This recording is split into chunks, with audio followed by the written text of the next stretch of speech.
Ready. Dan Fagan and Glen Biegel are here. They're gonna tear it up, rip it down, and shoot it straight. Fagan and Biegel in the morning on Hot Talk, KOAN.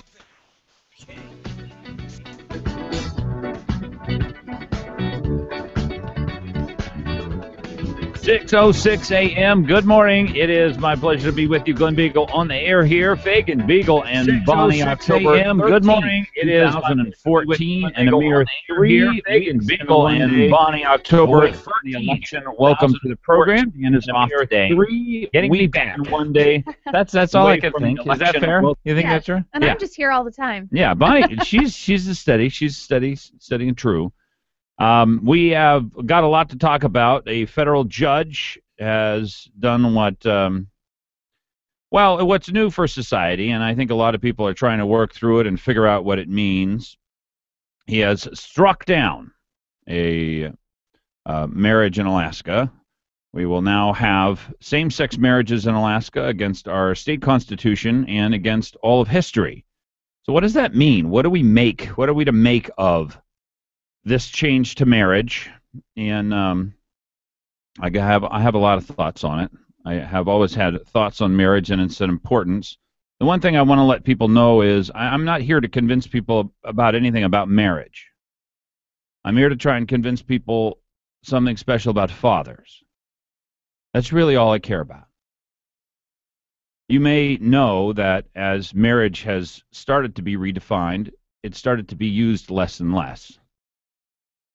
Right, we don't get married all that often. I mean, the age to get married now, it went from, I think it was like 19 for women to 21 for men, and then it's all the way up to 27 for men and 25 for women.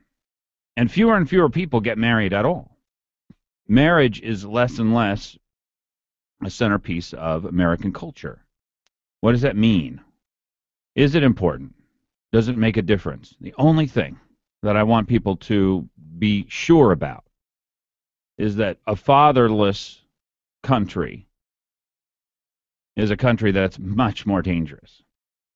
You know, you think about the balance between the family and the government. Government has to be big if families are weak. That's my view. Do you think that's fair? Yes, I mean, like you were saying before with the free lunches, for instance, the government becomes the daddy. Mm-hmm. The whoever feeds you, that's your right, your parent. Right. So Here we have a real daddy, not just feeding, but being in all aspects. They're making our decisions for us. Well, it's quite striking, and I know a lot of people on the left. They either don't care whether or not society is changing for the worse, or maybe they want it to. I mean, it's so difficult to separate out the two, knowing what I'm going to prove to you about fathers is true, and that they know it too. They know that fatherless families are dangerous. They're dangerous to themselves. They're dangerous to others. They're unproductive. They're painful. They have bad outcomes. There's nothing good about them. But when I asked Carol Como whether or not she would preach marriage in her classrooms, she said, with a wide-eyed look on her face, "Why would I do that?" Oh, why indeed? Not her culture. Doesn't care. She's not worried about whether or not, because you think about it, why were families important? What difference did they make? Why didn't they make it into the Constitution? That's a great question. They never even thought about it. No society in the whole history of forever has ever thought the family is not important. Kind of like abortion. They never thought about that either. They never thought about that either. Every state was pro-life for most of the first, 15 decades of the country. So they never even considered it. Relationships have always been governed by society. Society's values establish what relationships are. This is one part that I'm hoping that conservatives can kind of wrap their heads around. Society has decided, and I know that this is through a judge, but trust me, society has decided marriage doesn't matter. Doesn't that hurt? They love each other. Isn't that wild? That's all marriage is. That's one of the arguments that we lost is, what is marriage? Is it for children? Is it for permanence? Is there any magic between a man and a woman? Is that different than a boyfriend and a girlfriend, than a girlfriend and a girlfriend? What's different about marriage? What is marriage? That's the first argument we lost. Marriage is love. Never been that way. Society never cared whether or not you loved each other. They cared whether or not you raised your children. They cared whether or not you were more productive and happier. You were, if you got married. So many different things that we lost on. 3 different arguments that we lost simultaneously. One of them has to do with TV. You can probably guess which argument that was. Why is marriage special? Another one on, should society have a preference at all for what relationships we highlight? That one's easy to answer, by the way, when I ask the 2 questions that I asked before. Those questions are, should we start preaching in kindergarten that Susie's going to rescue Princess Sally? Of course we should. If marriage is marriage is marriage and your sexuality does not matter and the state has no compelling interest whatsoever, then of course you should. Now, you're in the last generation here, by the way. If you want to save your children from this error, then you will have to do something, because they will be teaching this within years, if not within months. Already are. Already are. I think so. And many times they already are. So we have a lot to talk about. Love to hear from you. 569-1080, Fagan, Biegel, and Bonnie. And you can catch us on KVNT 1020 out in the valley. 92.5 is the FM signal out there. And here in town, we're on 1080 and 95.1. And if you can get us on FM signal much, much better than on AM. It just sounds richer. It almost sounds like a different show. And if you can't get us on any of those signals, or you want us to catch us in the office, go to KOAN 1080. And I think Dan, he publishes a link now on danfagan.us if you want to watch the video. Right. Do you think people catch a whole bunch more stuff on the video than they do? Oh, absolutely. It's so much fun to watch it. I like to watch it. I like to go back and see it. Oh, my gosh. Yeah. No, I heard when I was out on Friday that you guys got to discuss me. Anything interesting come out of that? Friday? That was like 3 weeks ago. It was a long time ago. Are you feeling better? A little. I don't know. What did you have? What was going on? Oh, I still don't know. Our sense of balance, our inner ear, and its interaction with your brain it's one of the most complicated things. They don't really know when something goes wrong with it, what goes wrong with it. So I just still don't know. I'm still you might have overheated it on Thursday. I did something, and it was actually early last week when I started having some difficulty. But anyway, we're here, so we'll be talking about marriage. Love to hear from you. 569-1080. Also, Begich. If this is not a sign of weakness, I really don't know what it is. But he's saying we've got to get money out of Senate campaigns. All of a sudden. Ha ha ha. I mean, look, that's funny. He's like, where's that pledge you wanted me to sign? That's right. He's a comedian. This guy is actually pretty funny. I want it back. He must be down pretty far to try and pull this one out. Anyway, he does look weak, and the paper can't help him anymore. 6:14 a.m., and it is KOAN, KVNT. You're listening to Fagan, Biegel, and Bonnie, 569-1080. Stay tuned.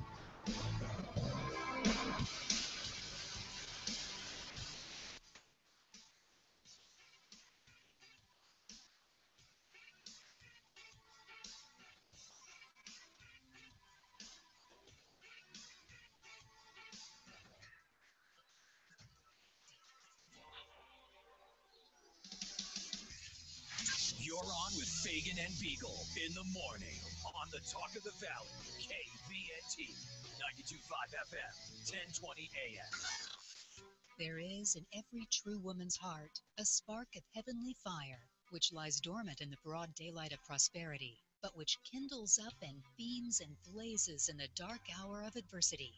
The 2014 Alaska Women's Summit, the University of Alaska, Anchorage College of Health, U.S. Senator Lisa Murkowski and State Senator Liesl McGuire are calling on Alaska's brightest women to come together to work on finding answers to the toughest questions facing Alaskan women and families. Join us for 2 days, October 16th and 17th, focusing on building communities of change, self-advocacy, and removing the glass ceiling. Learn how empowerment and mentorship are vital tools in fostering successful young women. Presented by GCI. Also sponsored by Saltcha, ConocoPhillips, and BP. Register online today, AlaskaWomenSummit.com. The 2014 Alaska Women's Summit. Come and spark your fire. At Amana, the Million Air heat exchanger found in all our gas furnaces is living up to its name and then some. The Million Air recently surpassed the 2 million cycle mark in our test facility, and it's still going strong. In fact, we're so confident in its reliability, Amana offers a lifetime unit replacement limited warranty to the original registered homeowner if the heat exchanger ever fails for as long as they own the home. For information on the Million Air warranty, contact Connect Heating LLC. Or what rigs are best for hillside roads in winter? Vote no on 1. Let's stop playing politics with public safety. This message is paid for by Repeal 37 and approved by former Police Chief Walt Monaghan and former Fire Chief Craig Goodrich, chairs. Top 3 contributors are APDEA, Anchorage Firefighters, and AFSCME International of Washington, D.C. You're on with Fagan and Biegel in the morning. Give him a call, 569-1080. KOAN.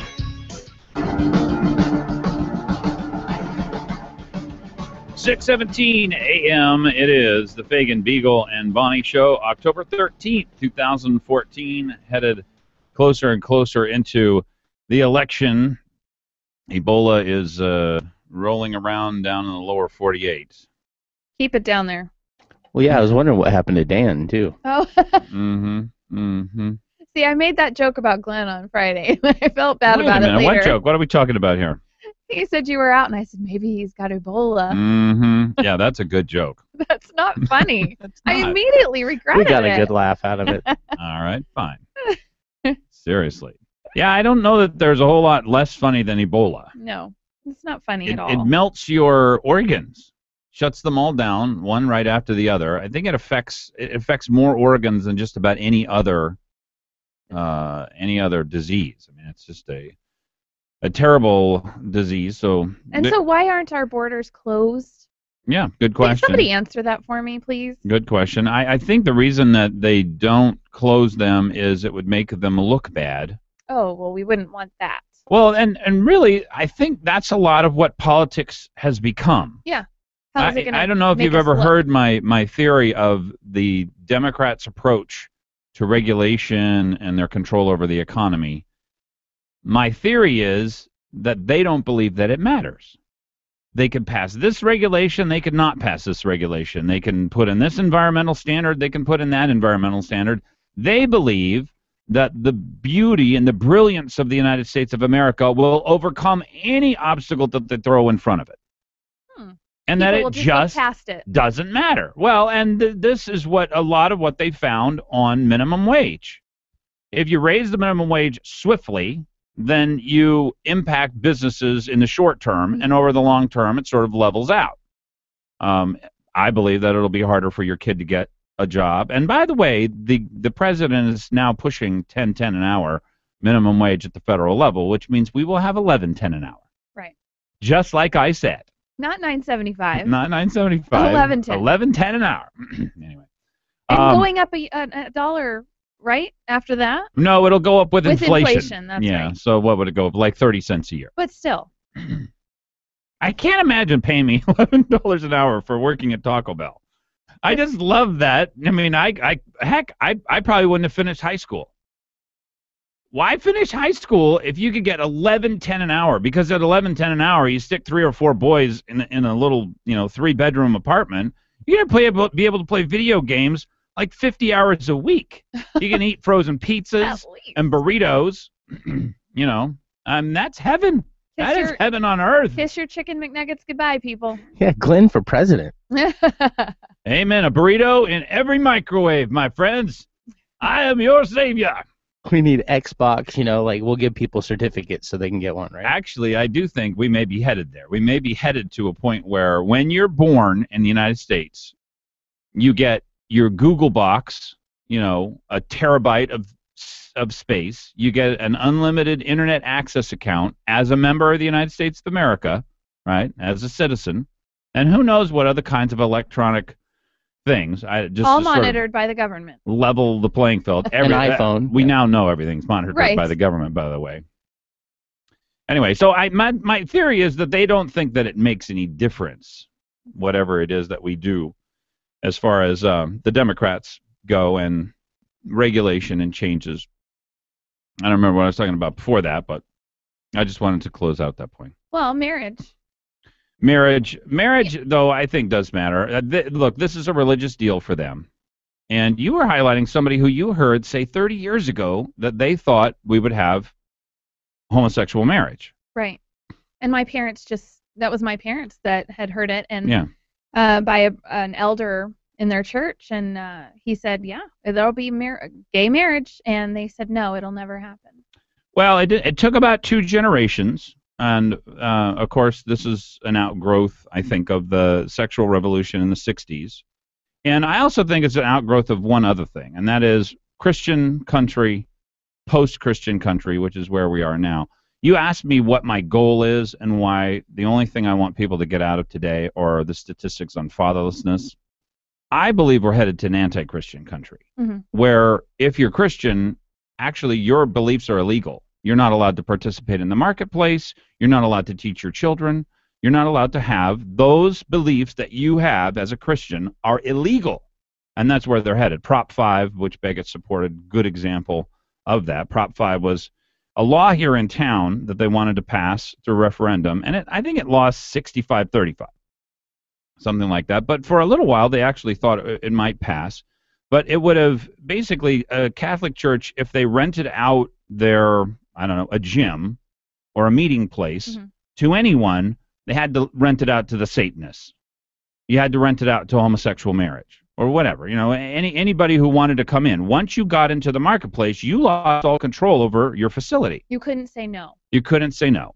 So that is anti-Christian. Right. Putting homosexuality in your kindergarten, anti-Christian.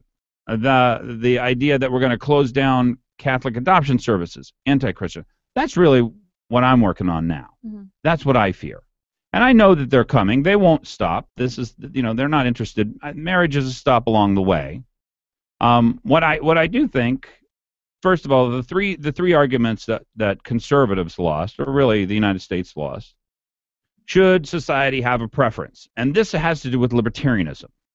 Libertarianism is rampant in schools. Basically, you know, as each one of our institutions across the United States have fallen, the church,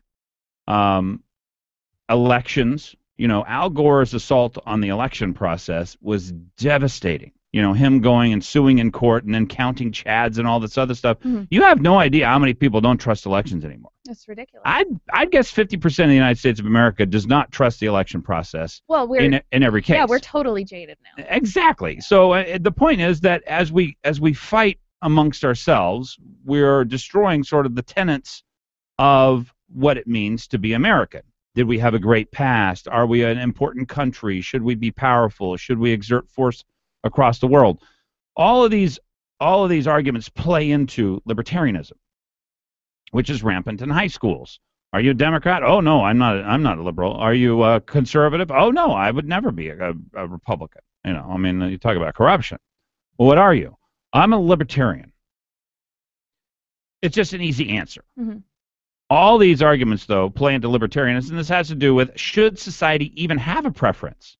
Why does society care whether or not, and should they care whether or not two people, one relationship is set apart, set above other relationships? That argument has largely been lost. You see that across the country, 55% of people think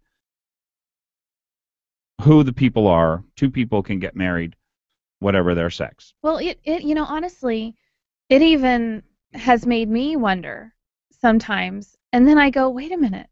You know, families, not just homosexual families, heterosexual families are the fabric of our nation. It's marriage is marriage because of man and woman.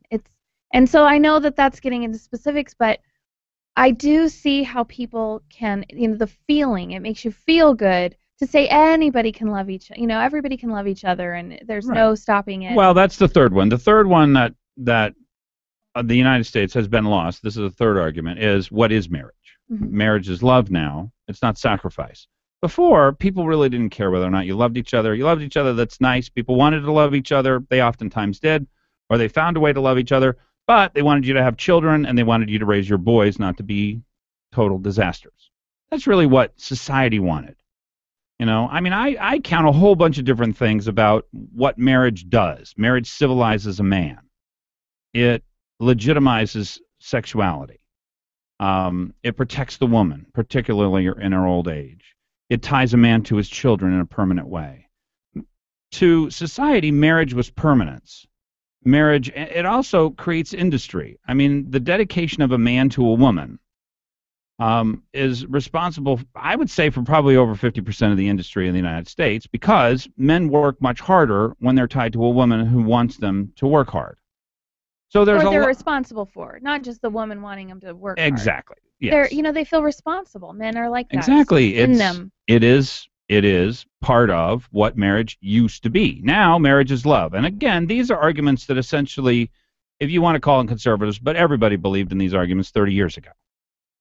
Now marriage is love. Can two homosexual people love each other? Of course they can. So what is marriage? Well, now marriage is love. It's not what it used to be. The other thing, which I think we've lost over the last little while, is marriage special. I mean, you look at TV, from Father's Knows Best to Tim the Tool Man, from Leave It to Beaver to Friends. Is marriage special? I challenge you to find special marriage on television.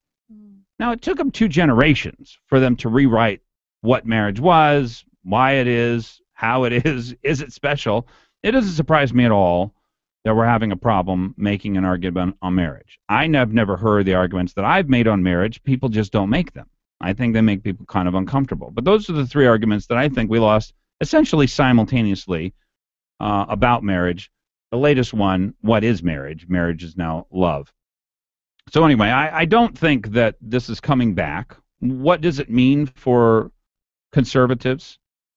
What does it mean for people who would like for families to remain? Because families are the offsetting balance to government, right? Families are like a little government. You have rules inside the family. There's punishments if things don't go right. There's expectations. If the family is the basic fundamental unit of government. If you don't have a family, you're going to have big government. If you have a family, you probably don't need any government. And I think most people recognize that.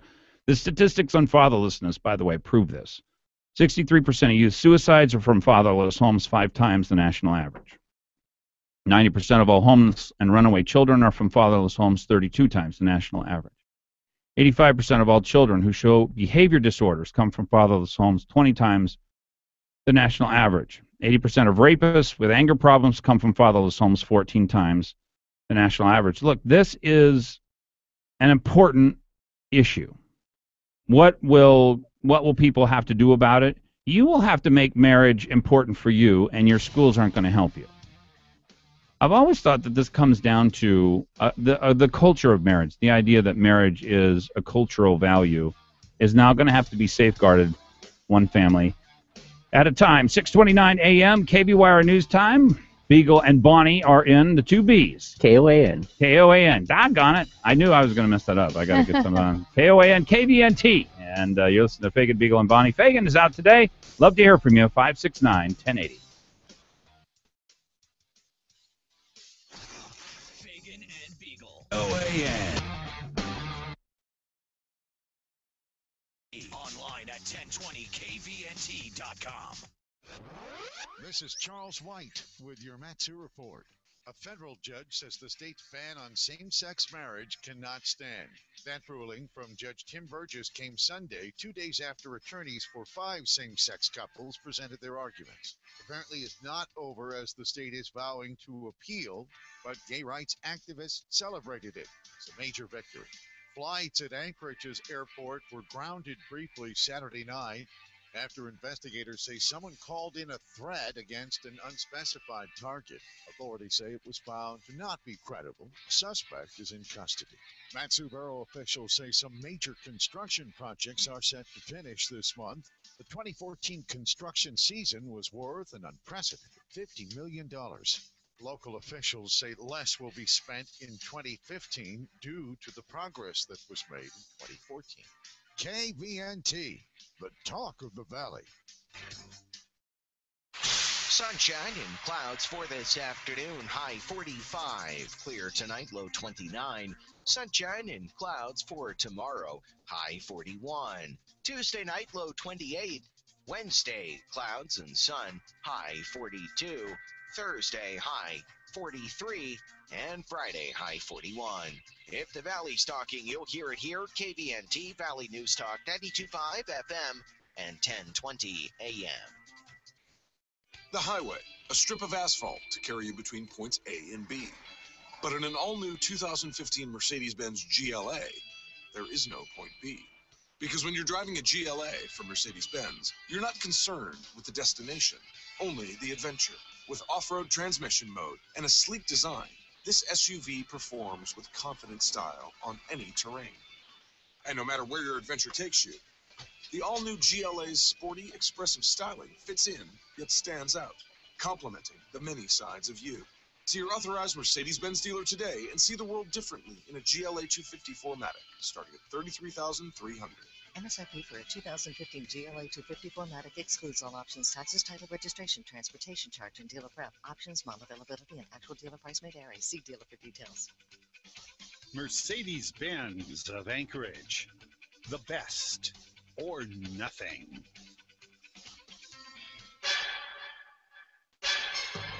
Media events, Kathy Giesel hits the books just like she did in nursing school. For the past 4 years, Senator Giesel has worked hard for you, studying the impact of greater access to immunizations for Alaska's kids, crafting legislation that frees up business owners to expand and hire more Alaskans, and working to improve the infrastructure like roads and schools, not just for this generation, but for generations of Alaskans to come. This election is more than just about promises or bullet points. It's about sending the right person to Juneau with the character to act on behalf of us when we can't watch. We need someone with the character to do the hard work when no one is watching, to make decisions we can trust. We need to re-elect Senator Kathy Giesel. Paid for by re-elect Senator Kathy Giesel for Senate. 12701 Ridgewood Road, Anchorage, Alaska, 99516. Do you remember that Beatles song? If the rain comes, they'll run and hide their heads. You know which one I'm talking about. Well, if that's you and you're inside your home or office, it's time to call Earhart Roofing. Call Earhart Roofing for all your roofing needs. Flat or pitched, large or small, Earhart Roofing will do the job quickly, and they'll do it right. Earhart Roofing, big enough to serve you and still small enough to care. Call 345-5555. That's 345-5555. Is your IT department burdened with first-line support calls about printer jams and broken printers? Are individual departments purchasing expensive printer cartridges that get buried in office supply budgets? Is your printer support strategy really a printer replacement plan? Let Alaska Enterprise Solutions show you how to reduce those high print costs. AES is a Xerox professional agency in Alaska with Xerox's worldwide support behind them. You can reach us at aesalaska.com or 561-5100. When I grew up, I wanted to be a pro basketball player. An elementary school teacher. Oh, an Olympic gymnast. No matter what dream you choose or where you are in life, your local Country Financial representative offers helpful advice on everything from auto and home insurance to financial planning, education to retirement, and business insurance too, so that you can continue to grow and dream. For more information, visit countryfinancial.com or call 1-866-COUNTRY. Country Financial. Grow your own way. Why is A&A the shop, Alaska's independent Subaru specialist? How is it they've been voted the best shop in Anchorage not once but 6 times? Well, it's pretty simple. They offer the best warranty in the business. If they work on your Subaru, you're going to get a 3-year, 36,000-mile warranty on both parts and labor. That's unheard of. A&A the shop deals exclusively with Subarus, and they also offer $35 oil changes. All their technicians are ASE certified. Call A&A the shop for an appointment. 562-3919 in Anchorage and 696-2096 in Eagle River. ever. Hot Talk KOAN, man. You're on with Fagan and Biegel.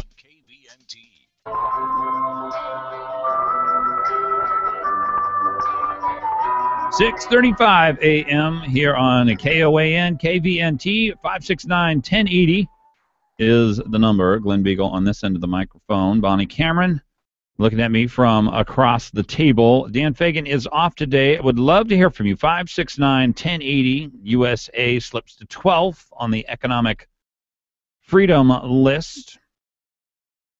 It's quite a thing to see the changes rolling across the United States. And I know that the left will always believe that government is able to create a perfected society. And the damage that they do, they don't take any credit for. They don't take any responsibility for the damage that's being done. And to me, I mean, the easiest way to see it is how hard will somebody work in order to eat if they have to have bologna sandwiches while they're on welfare versus if they eat better than I do. Well, I'm guessing they're going to work pretty hard. Just a thought. It's human nature. A lot of the left is about trying to change or perfect human nature. And human nature is dependent on having negative pressures as well as positive pressures in order for us to react properly to the world. We're talking about the same-sex marriage ban struck down. State vows to appeal after Alaska's same-sex marriage ban is struck down. A federal judge ruled Sunday that Alaska's ban on gay marriage is unconstitutional, paving the way for same-sex couples to begin marrying in the state for the first time. The state quickly said it would appeal the decision to the U.S. District Court Judge Timothy Burgess, despite recent higher court rulings striking down similar bans around the country. The court finds you wanted the details on why this is? Yeah, I mean, I want people to understand where it's coming from. They talk about the 14th Amendment, but really it's somebody who's an unelected making a decision. Yeah. And that to me is worrisome. Sorry, so go ahead. No, you're right. Well, and why are they working on Sunday? This is pretty important, you know. I mean, to change the fabric of a society is an important thing. To change marriage from a sacrificial act to one of love, at least as society cares about it. That's a pretty big change. So that's something that you would want to work on Sunday to do, I suppose. The court finds that Alaska's ban on same-sex marriage and refusal to recognize same-sex marriages lawfully entered in other states is unconstitutional as a deprivation of basic due process and equal protection principles under the 14th Amendment of the U.S. Constitution. Now, this is a change in law, by the way, that I do not believe we've ever seen before. Maybe, I don't know, 15 years ago, 1998 was one of the very first cases here in the state of Alaska.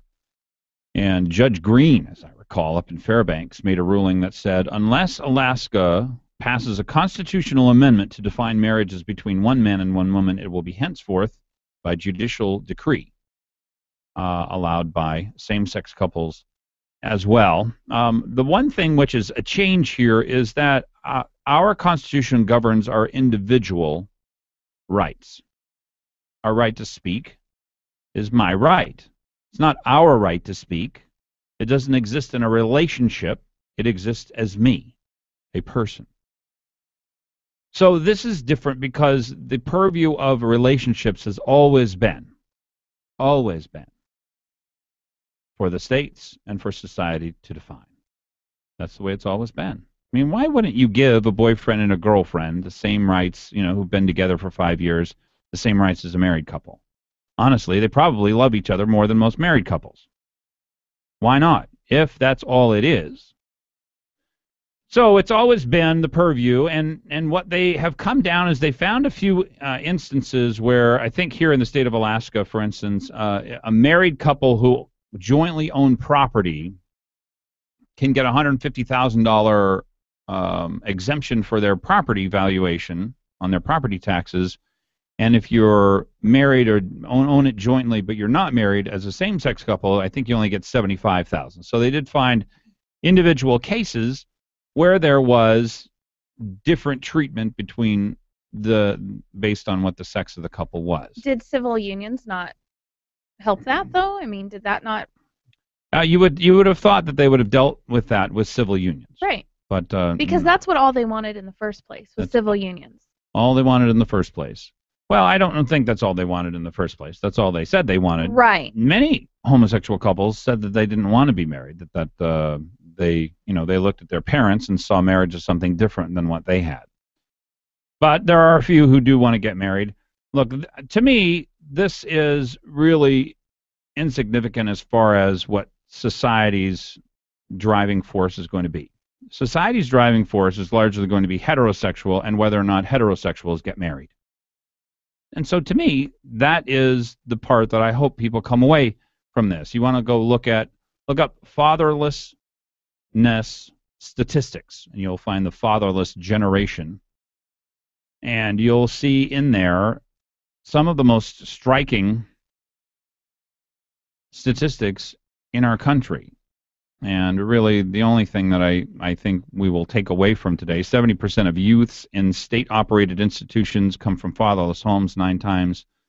The average, 85% of all youths in prison come from fatherless homes 20 times the average. Does society care whether or not people get married? Yeah. Yeah, and most people are going to get married as heterosexuals. Now, the part that I worry about for you, because I've decided to put my kids in private school, the part that I worry about for you, the listener, is they will be recruiting homosexuals on campus. Now, I know the left has been trying to sell this idea that your sexuality is fixed at birth. I don't buy that for a second. I look over at a place like the UK. They have a 10% incidence of male homosexuality. We have 1.2%. Of course, some of this is based on what your culture is. They will be recruiting, they will be creating, they will be trying to convince as many people as possible to choose homosexual relationships rather than heterosexual relationships. Do you agree? I have a little different view. All right. I'm not saying that people are born that way or not born that way. I believe people are born with a sinful nature, and we all make choices. Just because we can't prove that. I mean, we can't. Can't prove what? We can't prove that people are or not born a certain way, right? So even if I think we're not, people are not born homosexual, that argument is not going to hold to people. Well, if they could have proved proved that people were born homosexual, then they would have. They can't. There's no gene. There's no test. There's no indicator. Nothing holds up. Nothing holds. But what water. I'm saying is the other side will say, you can't. You can't tell me I wasn't born that way. I was. I'm telling you, you weren't born that way. Right, but okay, I am telling people that you were not born that way. We were born with sin, and we all choose if we're going to follow that sin or not. And so I don't even use that argument anymore because people just will say, yes, I was. Okay. and then you could say, no, I wasn't, and it goes back and forth. But when you can say is that we were born with a sin nature. You make choices in life. Yeah, you choose to turn away from that sin. I think people make a decision early on because women are very, very frightening, and entering into relationships with women is very difficult. And at a young age, boys are very impressionable, and I think that they can decide which sexual path they're going to take. And as it becomes easier and easier and more acceptable, more and more boys will choose a homosexual path rather than a heterosexual path. 6:44 a.m. KBWire, not KBWire, KOAN, KVNT. Look, it's just ingrained into me. It'll take a while. 569-1080.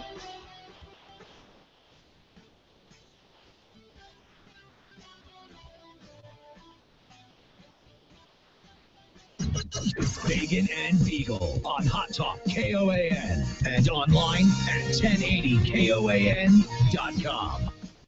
Well, howdy, I'm Nick Worthington, Ford Giant, Worthington Ford. And folks, we're having a huge sale. Right now, you can get friends and neighbors pricing automatically on these beautiful new 2014s. That's the official pricing set by Ford. And you can use your PFD today. Take a look. Here's a Kia Sportage for just $69.50 and a Dodge Ram 1500 for only $10,900. Here's a Ford Expedition, just $10,900. And here's a Hummer H2, just $14,900. And if you're looking for a new Ford, friends and neighbors pricing could save you a lot. This is your chance to automatically qualify for Ford's Friends and Neighbors pricing, so don't miss it. Plus, if you've got a trade-in, we need it, and we'll give you top dollar. Everyone qualifies for this special offer, so hurry on in to Giant Worthington Ford on Gamble.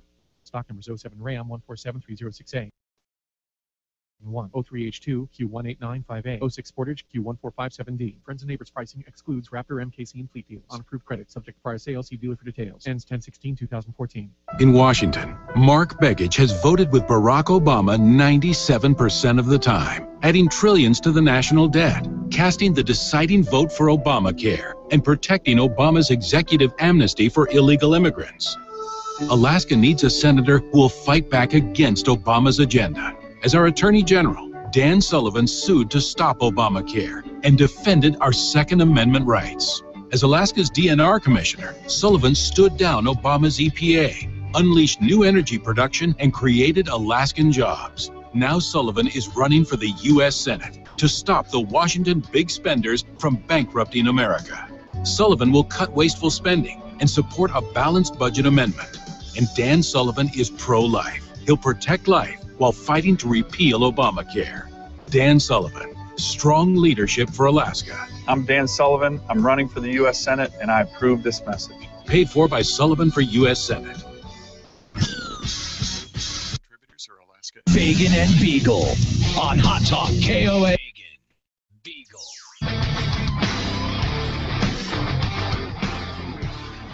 Unprepared for the worst. Questions whether healthcare workers properly trained to treat Ebola. I don't know whether or not you can properly treat Ebola. I mean, isn't that the real question here? They do not know how the latest nurse got Ebola. Somebody who had full protective gear. There was no breach. The CDC just comes out and flatly says there was a protocol breach. I take it that their protocols are not quite strong enough. Obviously. That even a teeny tiny residue from the liquids or fluids from a person who has had Ebola can be deadly, can transmit the disease. So my guess is that their protocols are not strong enough. Well, people talk about it being airborne. I mean, it doesn't mean that it's through just breath, but through any kind of particle of coughing sneezing, and sneezing, yeah. Any kind of bodily fluid. Well, I can't imagine that that's true. Do you remember the guy who got hauled off that plane? He coughed on a bunch of people, said, you're all screwed now. You got Ebola. They took him off with hazmat suits. He won't ever make a joke again. Yeah. It's the new, I've got a bomb in the plane. Right. I'm like, oh, God, idiot. And I wonder what happened to the lady, because there was a stewardess who I said, that guy's an idiot. And now they're trying to get her fired for calling an idiot an idiot. She ought to be running the place. That's right. Am I wrong? Poor lady. 569-1080, Fagan, Biegel, and Bonnie, 6:49 a.m. here. It is October 13th, and we are headed toward an election season talking about same-sex marriage. It's been ruled unconstitutional according to the 14th Amendment due process and equal protection clauses. Again, in historically, we've never considered your relationships, that those are always controllable by society, and but that's no longer the case. And so now what happens with polygamists? I would expect that it's Katie bar the door, that if you are, what businesses will probably do, because as far as you marrying a whole bunch of different people, and by the way, if marriage is just love, the idea that a person can only love one other person, that is ridiculous. And it's equality. And it's equality. You can be equal. Right. It took them 2 generations to get same-sex marriage. Many. My guess is that it will take them 5 years. Yeah, not even a generation. Not even a 2 generation. generations, when you say 2 generations, it sounds like a long time, but it's not. It's not. Yeah, it's about really, 40 really years. not. We could do a whole lot of damage in a few generations. Oh yeah, yeah. Well, anyway, it is going to be a bit of a difference. The battle lines, by the way, are not the battle lines most people would think. The battle lines are in your school, and they'll be in businesses. Mm-hmm. Right. Those are the 2 places where battle lines, because you're going to have gender expression, and gender expression is a whole can of worms. In my view, mostly our sexuality is meant to be kept private. And that's what decent societies do. Dogs have sex out in the street. They don't much care whether or not people are watching. Human beings, though, in a society that values innocence and purity, decency, we don't do that. We don't allow people to do that. People shouldn't do that. But gender expression gets into a whole can of worms because, one person's gender expression is another person's, oh my God, what are they doing in public? Mm-hmm. As you see down in San Francisco. They have parades down there where people are whipping each other with these, they're dressed in fishnet stockings and leather, and they're whipping each other as they walk down the street. So now that they're just like us, can we get rid of all that? Can we just not have a gay pride day? We don't have marriage day, man and woman marriage day. I think we should, though. Can we just get rid of gay pride parades and all that stuff? Now they're equal, so they don't need to do it. We can't do anything. Right? We can't do anything. These are in schools. And I do suggest that people look to school choice. This will be in your kindergarten. The idea that marriage equality is for people who are 40-year-old and not for people who are 5 years old. The idea that Sally won't rescue Susie from the tower. I just think that's crazy. I think that's enormously ill-informed. We're going to have the governor on later today. Yes. And I have a lot of questions for him about his relationship with Katkus. So I said something which I think will probably prove to be somewhat controversial. You remember the word that I used? Oh, yes. I said, I think you'd say obsessive. And well, a sociopath is what I referred to Katkus as. I wondered whether or not he was a sociopath. So do we have proof of this now? No. Well, look, that requires. Are you about to break some news, Glenn? A clinical diagnosis, and obviously I'm not a psychologist or a psychiatrist, so I'm not ready to make a clinical diagnosis. But I would like to give people a description. What do you think a sociopath means? And Brian, I'd like to hear your take on it as well. Bonnie, what do you think a sociopath means? Somebody without conscience. Okay. Brian? I almost think it's an uncontrollable thing inside their head that just makes them think they are the greatest. Everything they say and do. I thought that was narcissism. So like a narcissist. I think narcissism is a small part of it. But here is what a sociopath is. This disorder is characterized by a disregard for the feelings of others, a lack of remorse or shame, manipulative behavior, unchecked egocentricity, and the ability to lie in order to achieve one's goals. Ooh, so strong words. Here's what we know. And I may be wrong. I mean, Katkus may not fit any of these definitions. Here's what we know. Sean Parnell, who's a decent and good man, was fooled by this guy through several investigations. He was fooled for years, as were most of the other good and decent people who were around him. Now, my experience and my understanding of the normal person and their interactions with somebody who is able to lie with total ease, a sociopath, is that they just are not equipped to deal with somebody who is in a position of authority, who is generally trusted in what it is that they do, and who has a very forceful personality. They're just not equipped to come up against them and say, this is total BS. I have got to, so it took 4 years for Parnell, a good and decent person, to decide, I can't trust you. You have been running all these investigations. You have been telling me that everything is fine on the base when everything wasn't fine. Frankly, he lied many, many times. He lied many times to Sean Parnell. What I want to know from Sean Parnell is, what was his relationship with Katkus? How hard, this is the question I really want to ask, How hard did Katkus fight to make sure that the investigations were only held within the National Guard and did not go to a law enforcement agency? That's what I want to know. Yeah, because it sounds like there was lots of confusion where that was concerned. The APD wasn't sure where they stood. The National Guard was trying to keep them out. I've got a real problem with the APD saying that. Yeah. I want the APD to know, you know, by the way, right said. here, that you guys are not without blame. I am not letting him off the hook. I know that you guys were in on this. He came from you. He knew, Katkus knew how to manipulate you too. You are not blameless in this. So I'm not letting APD off the hook. They know that they're responsible for investigating things that happen on our Air National Guard base. Period. End of story. That is absolutely crystal clear. There's no way they can get out of it, and I'm not letting them out. Trail. That's what I want to see. Yeah. Well, a lot of this is going to come out one way or the other. Here's what worries me the most. I do believe Katkus was a dangerous person, and I do not want to see the last person he takes down is Sean Parnell, who's a decent man.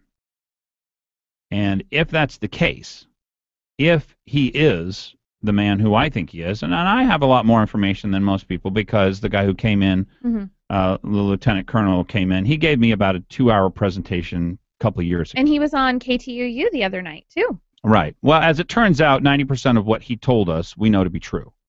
The misuse of equipment, the covering up of this, that, and the other thing, all the sexual assaults that went on, breaching protocol, continued assaults for women who came forward, all of the things. Obviously, there's some truth to it because Katkus is gone. Exactly. But well, and when we start talking about other things, it makes and that was the problem. That makes me feel so bad for the victims. That was the problem. And I was looking forward to having a conversation today with Dan because Dan's got this switch where once he disbelieves you, he throws out everything you say. You can't throw out everything he said. Right. Because for the victim's sake. Because what he said, largely, we know to be true. It was found out during the investigation by the feds. They're going to continue to find out more information, and we know about the sexual assaults that is true. So anyway, I was looking forward to talking to him about it. You're listening to Fagan, Biegel, and Bonnie, 6:57 a.m. Lots of news. We'll cover Amanda Coyne's blog when we come back.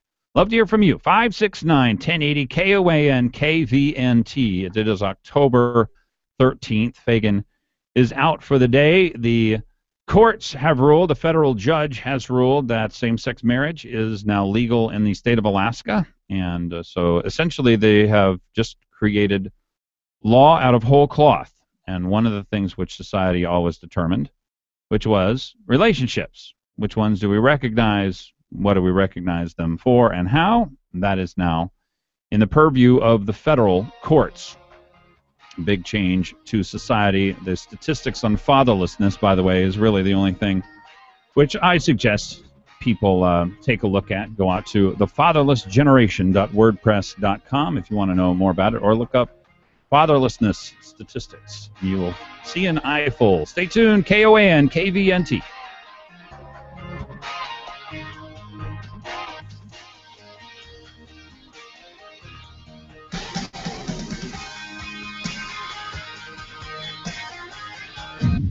Best Split Firewood can deliver split firewood to your house today. And if you live in Anchorage, delivery is free.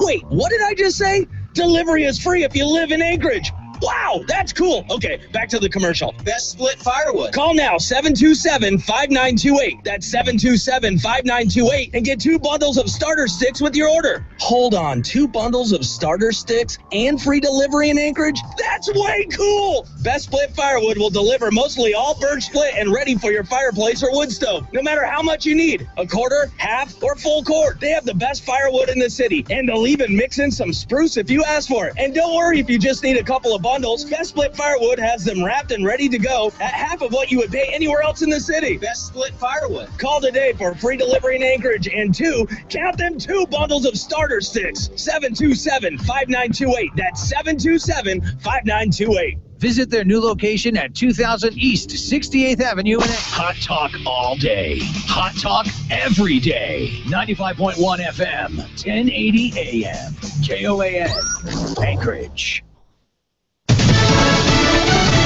Fox News Radio.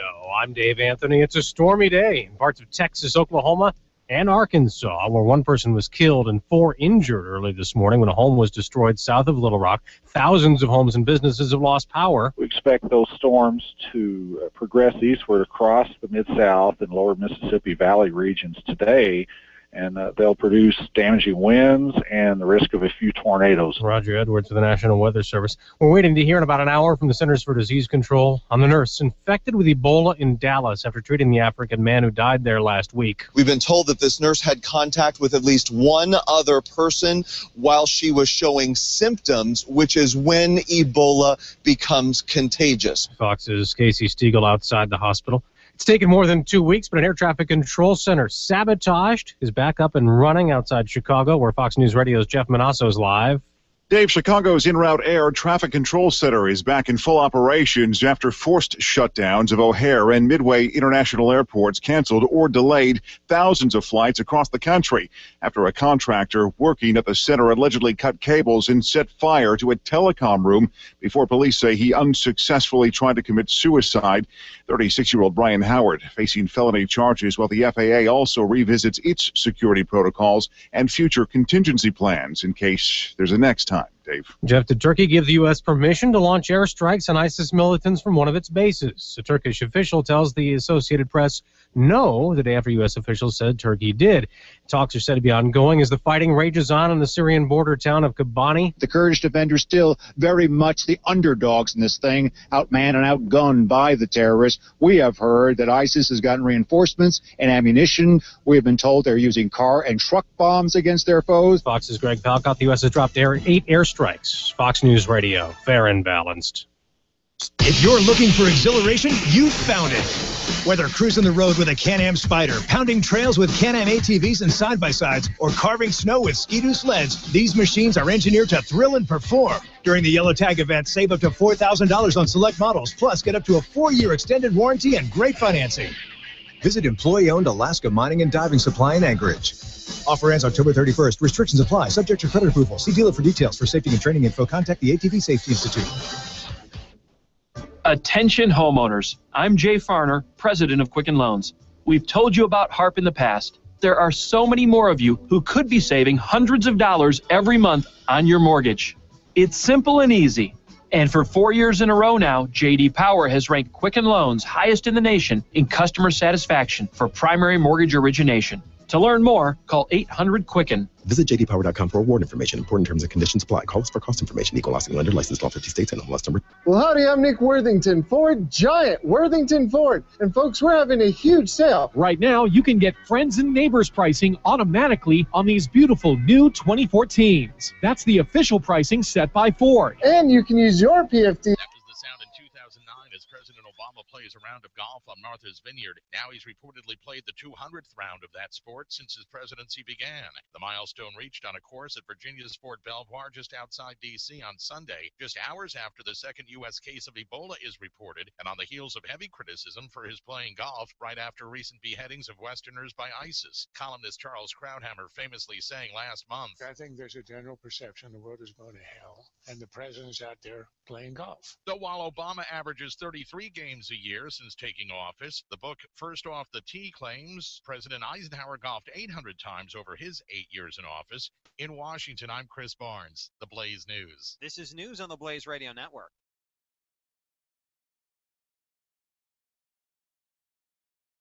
In a world where right versus left, zealot versus dogmatic, pipelines versus pipe dreams, one man steps into the gauntlet of rhetoric with flags of truth, justice, and honor. The Tom Anderson Show. Monday through Friday, 4 to 6 p.m. on KBNT 92.5 FM and 1020 AM. The Valley's only rush hour news and political forum. Are you ready to rumble? Tune in to The Tom Anderson Show on KBNT. The traffic jam. A stifling halt to your thrilling drive. But in a redesigned 2015 Mercedes-Benz C-Class, that interruption is at least tolerable. With the most luxurious interior in its class and an innovative touchpad, the all-new 2015 C-Class is as exciting to experience standing still as it is in motion. And with its improved acceleration power, your state of comfort continues knowing you'll make it to your destination on time. See your authorized dealer and see the world differently in a C-Class from Mercedes-Benz. Get the 2015 C300 4MATIC starting at just $40,400. Test drive one today. MSRP for a 2015 C300 4MATIC excludes all options, taxes, title, registration, transportation charge, and dealer prep. Options, model, availability, and actual dealer price may vary. See dealer for details. Mercedes-Benz of Anchorage. The best or nothing. Can a fuel make a straightaway take your breath away? Can it make a hill give you chills? Can it turn every acceleration into your exhilaration? It can if it's Shell V-Power Premium Gasoline. It removes an average of 60% of performance-robbing gunk on intake valves left by low-quality premium gasolines. And it starts with your very first tank. Choose Shell V-Power and let the excitement begin. And learn how you can... We're on with Fagan and Biegel in the morning. Give him a call.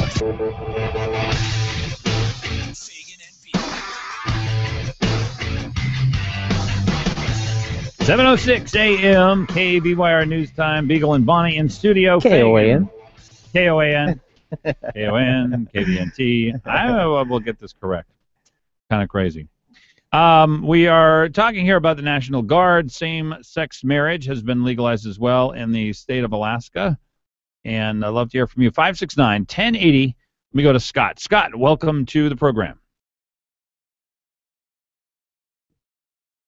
Scott couldn't hold on. Scott, yeah, I told him. He said he was going to hold, so, oh well. Maybe he'll call back. Yeah, sounds good. Well, are talking about what went on our National Guard base, and we had this very revealing call last week, I thought. Remember, from Kathy? Yes.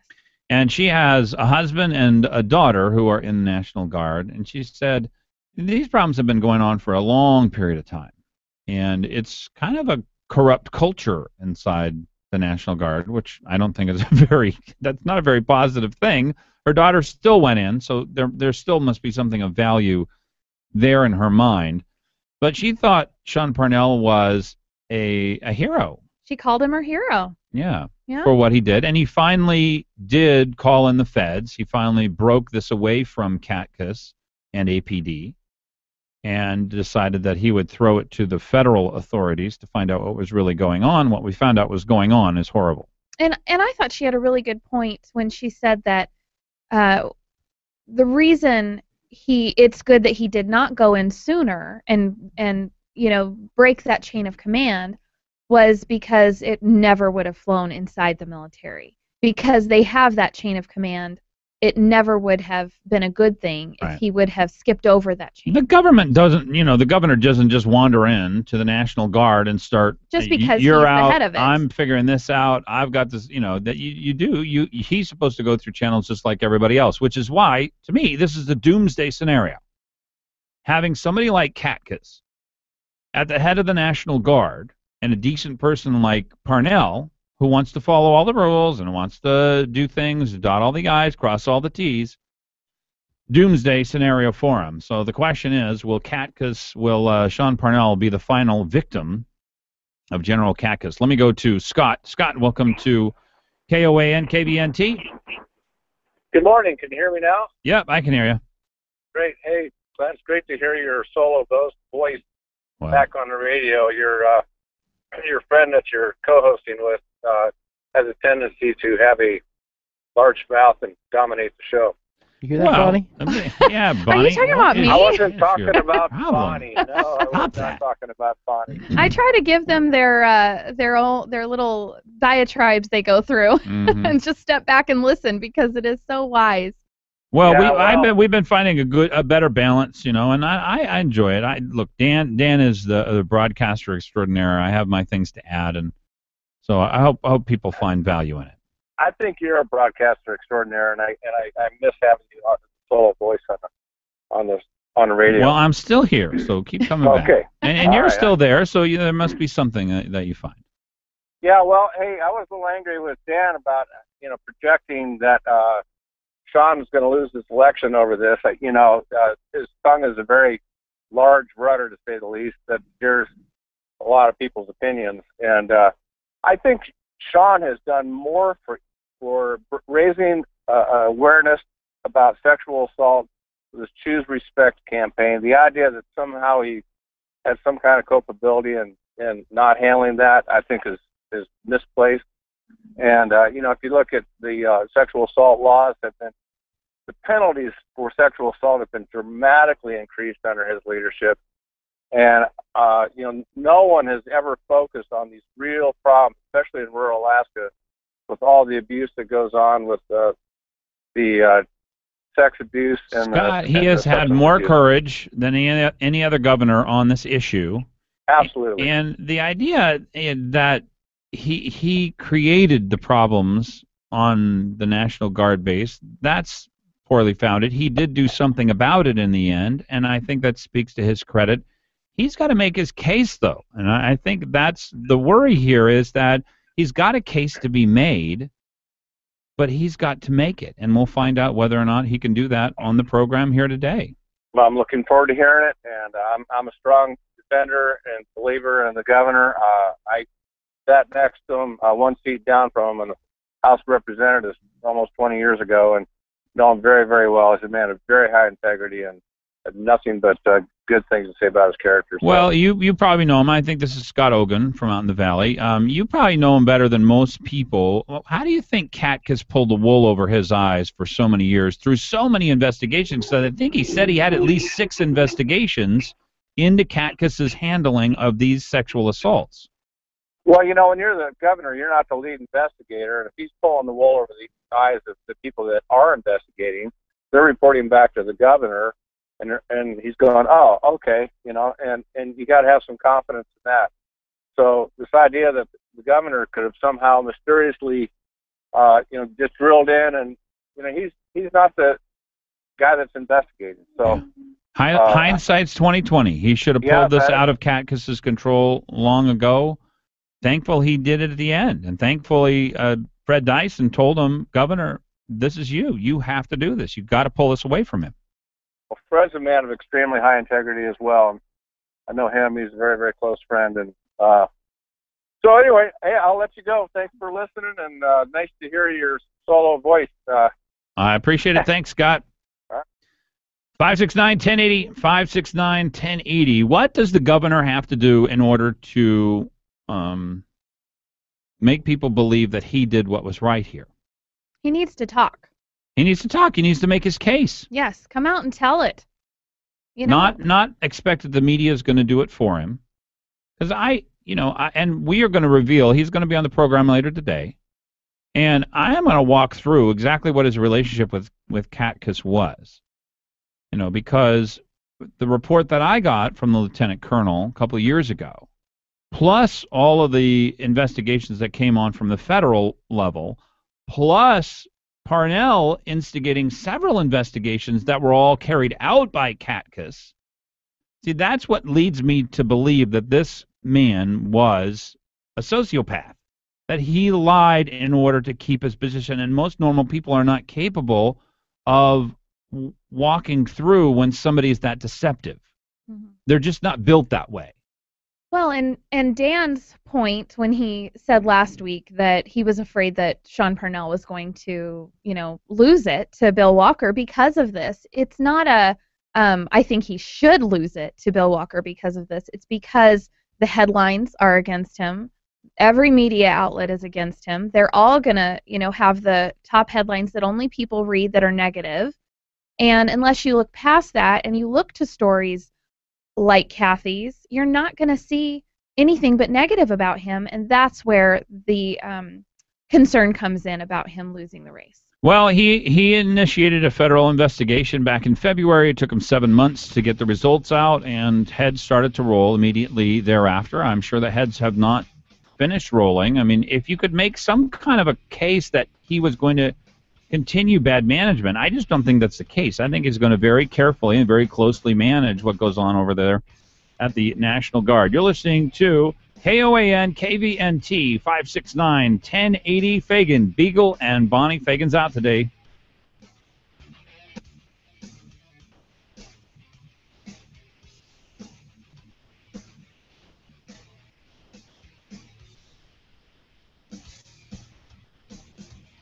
Don't just sit there. Give them a call. 569-1080. Join the conversation. KOAN.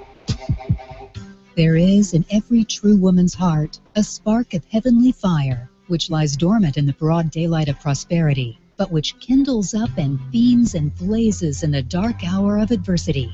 The 2014 Alaska Women's Summit, the University of Alaska, Anchorage College of Health, U.S. Senator Lisa Murkowski, and State Senator Liesl McGuire are calling on Alaska's brightest women to come together to work on finding answers to the toughest questions facing Alaskan women and families. Join us for 2 days, October 16th and 17th, focusing on building communities of change, self-advocacy, and removing the glass ceiling. Learn how empowerment and mentorship are vital tools in fostering successful young women. Presented by GCI, also sponsored by Saltchuk, ConocoPhillips, and BP.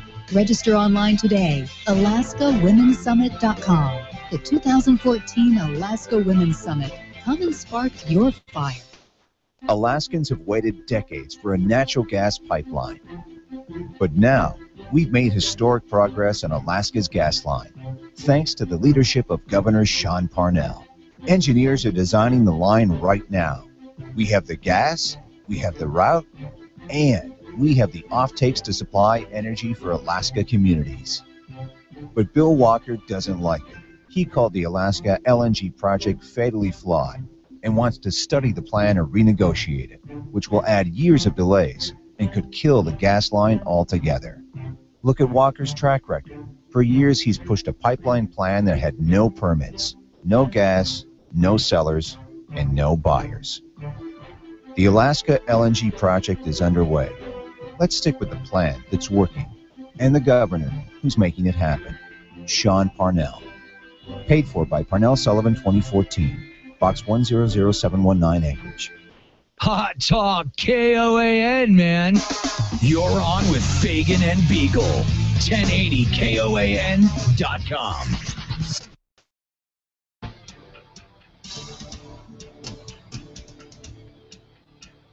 They changed my life. 45 pounds ago, a completely different person sat here. He had restless legs. He had pain in his hips because one leg is 6 millimeters longer than the other. And Chugach Chiropractic has been a big part of my life. And I want to recommend them to you. If you've got things that you want to change in your life, if you have had it with pain, if you're having difficulty sleeping because of restless leg, so many different things that they can do, but they can't do them unless you do one thing, and that's call 694-9224, Chugach Chiropractic. They really are a special place, and they have made a big difference for me. I know they can do the same thing for you. Give them a call, 694-9224. 569-1080 is the number here on KOAN, KVNT, Fagan, Biegel, and Bonnie. And Biegel and Bonnie are in the 2 Bs, double B. Yes, double barrel. And we would love to talk to you. 569-1080, marriage, same-sex marriage has been legalized by federal decree here in the state of Alaska. I would imagine that that will stand since the Ninth Circus Court of Appeals has already... It's already ruled on this, and the Supreme Court has deigned not to take that up. So this is just the novice in me. You know, I've been political for a few years and just learning all this stuff. But when is it possible for a governor to just say, you know what, we're not going to recognize it? Well, we don't have any legal structure to recognize it. I mean, there are forms that will have to be changed. Somebody will have to remake the forms. So at what point can a governor of a state stand up and say, you know what, no, we're not going to do it? I don't know. I mean, it's lawlessness already. Yeah. Why can't we just have a governor? Well, they're making. Here's what it is. They are. What the courts are supposed to be able to do is say, this is lawful, this is unlawful, right? This is constitutional, this is not constitutional. They're not supposed to be able to write laws. So we had no facility, there was no recognition of same-sex couples here at all, and the courts just wrote the legislation to essentially recognize them here in the state of Alaska. It's an opinion. It's a personal Right. opinion. But all they're supposed to be able to do, because laws are supposed to be passed by the legislative branch, and then they're supposed to be signed in by the executive branch, after which the Supreme Court or the court system says it's either a constitutional law or unconstitutional. So what they could have said was, marriage as you have designed it is not constitutional. We're throwing out your marriage system. That they could have done. What they can't do traditionally is say, we recognize and we now create a whole new set of laws to govern same-sex couples. So anyway, and they could have kept throwing out laws until a same-sex couple law was written. Anyway, they bypassed that middle part of the way that they normally do things. 569-1080, 569-1080, get you to the program. Fagan's out today, so it's Biegel and Bonnie. Joe, welcome to KOAN, KBNT. Thank you, Glenn. Hello, Bonnie. Hello. Back to the National Guard debacle. Yes. Can the governor get out of this, and if so, how? Well, yeah, he can. You know, I don't support Governor Parnell. I don't think he's particularly bright. I think he's not bright. He's a lawyer from a prestigious school. Yeah, that doesn't mean nothing to me. All right. There's several reasons why I don't think he should be governor. But this National Guard debacle, for one thing, the victims have to bring themselves to the state troopers and bypass anything in between.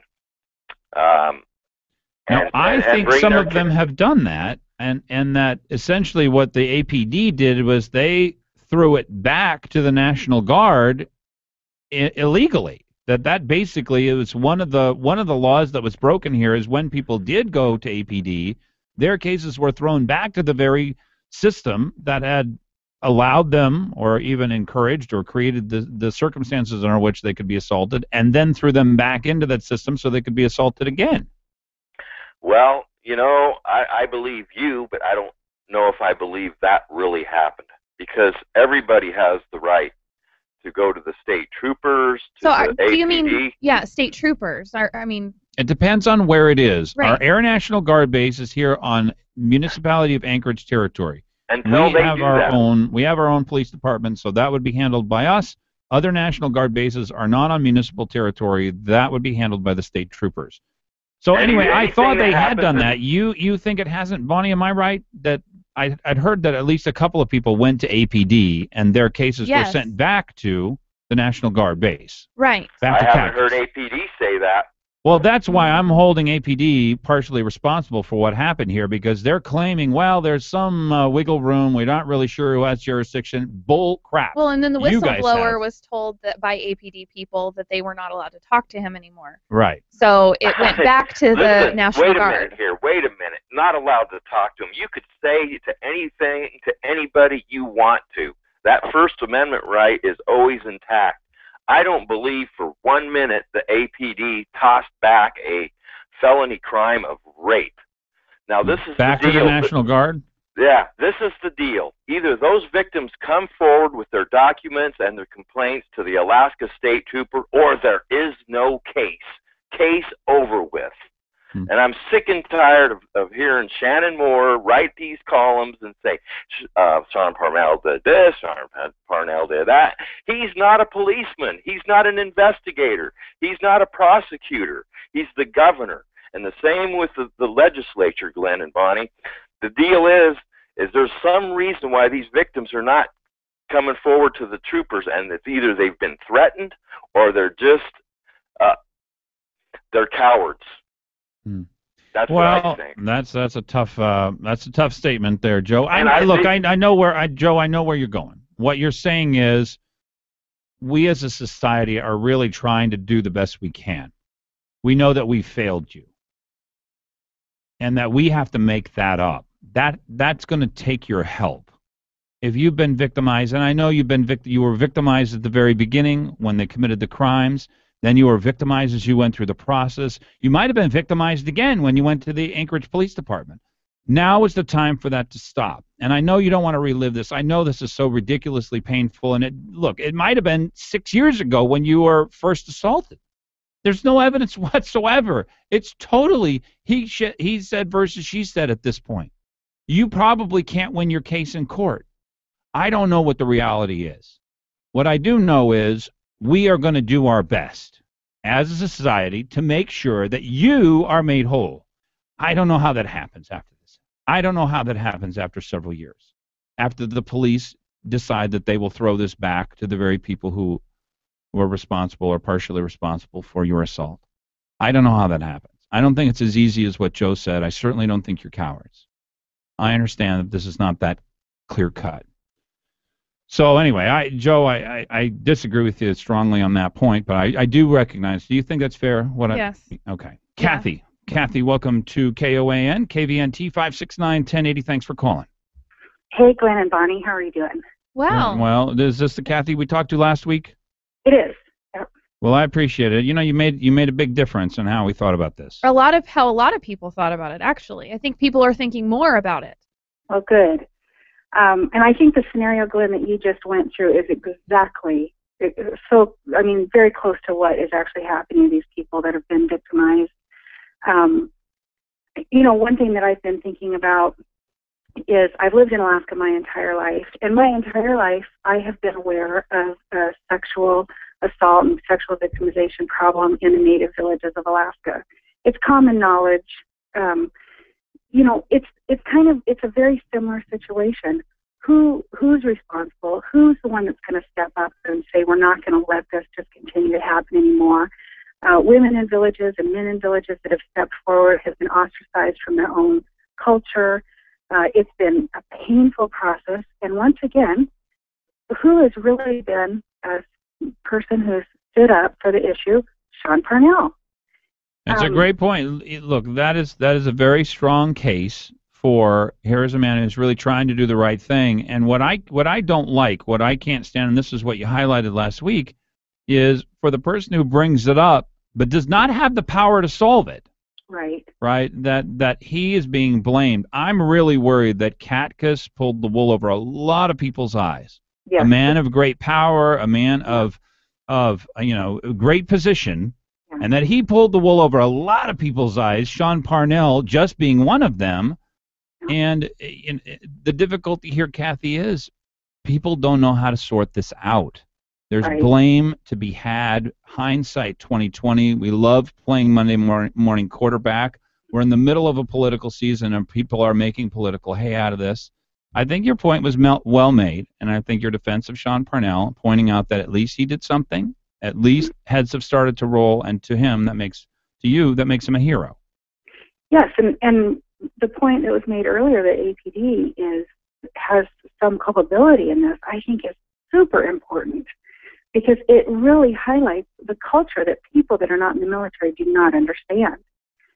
This is a very closed society. You do not step outside. That a woman or a man can be sexually assaulted, go to our police department, and the police department is dictated to by the military what they're going to say and what they're going to do. Another thing that I think is super important is whistleblowers in the military. Oh, the life of a whistleblower in the military is over as far as military is concerned. Well, that was the case with both whistleblowers, and they were both run out of the military. And that one of them, I think, was a colonel, one was a lieutenant colonel, something like that. But even the chaplains faced difficult problems, and McHugh Pierre, who we famously tried to get them to sign non-disclosure agreements, he at least got let go. But look, people in the military have done the right thing. There's a lot of people in this situation who have done the right thing. Yeah. We need to sort out who did the right thing and who didn't, and why, if they didn't do the right thing early enough for our liking, why they didn't. And I think that's my goal for later, my conversation with the governor coming up. Great. I'm looking forward to hearing that. Thanks so much. All right. Thanks, Kathy. You are listening to KOAN and KVNT. Fagan, Biegel, and Bonnie. Fagan is out today, so it's just Bonnie and Biegel today. But I would love to hear from you. 569-1080, 569-1080. If you have some questions you'd like for me to ask our good governor, who will be on later in the program, I'd love to have your thoughts on all of this. I'll give you Loose Lips, the update from Amanda Coyne when we come back, and talk about more local issues here as well. Stay tuned. come back. And now, the Fox News Business Report, brought to you by Mercedes-Benz of Anchorage. The best or nothing. From the Fox Business Network, stocks are under pressure after last week's sharp losses due to renewed concern about a slowdown in European economies. At around 11 a.m. Eastern, the Dow Industrials were down 64 points. The bond market is closed for the Columbus Day holiday. Among the stocks we're watching today is CSX. Shares are rallying after the Wall Street Journal reported Canadian Pacific Railway approached the railroad company about a merger, but sources tell the newspaper the proposal was rejected and it's unclear whether Canadian Pacific will pursue it. Fiat Chrysler Automobiles made their debut on Wall Street today, trading under the ticker FCAU. The company hopes the New York listing will attract investors and perhaps help it raise new capital for its expansion plans. And JCPenney shares are up 3%. Marvin Ellison, a Home Depot executive, takes over for the current CEO, Mike Ullman, next year, ending a year-long search. With the Fox Business Report, I'm Adam Shapiro. Warning, you must have your solar system up and running by midnight December 31st, or you'll miss out on this year's federal tax credit. Energy prices are expected to increase by as much as 40% in the near future. Go solar now with no down payment, interest, or payments for a whole year. The door of opportunity is about to slam shut. Call 1-800-MY-SOLAR now for a free in-home assessment. My home, my savings, 1-800-MY-SOLAR. With KOAN News, I'm Chuck White. The northwest community of Kobuk has voted to remain dry by a close vote of 32-30. The ban on alcohol will remain in place. Opponents of lifting the long-standing ban say they were worried about the effects alcohol might have on young people. The University of Alaska will consider an outright ban on all tobacco on all campuses next year. UA President Pat Gamble has asked chancellors to make recommendations, which will be presented to the Board of Regents. Then Tender reports Alaska boasts the best state capital, according to another new survey. SmartAsset.com considered factors such as violent crime, property crime, unemployment, discretionary income, and number of restaurants and entertainment venues, and then declared that Juneau has the highest quality of life among all state capitals. Columbia, South Carolina was considered the worst. That's your Hot Talk News update. Today, sunshine and clouds, high 45. Mostly clear for tonight, low 29. Clouds and sunshine for tomorrow, high 41. Tuesday night, low 28. Wednesday, clouds and sunshine, high 42. Thursday, clouds and sun, high 43. Hot Talk, breaking news, and the latest weather. KOAN 95.1 FM and 1080 AM. The highway, a strip of asphalt to carry you between points A and B. But in an all-new 2015 Mercedes-Benz GLA, there is no point B.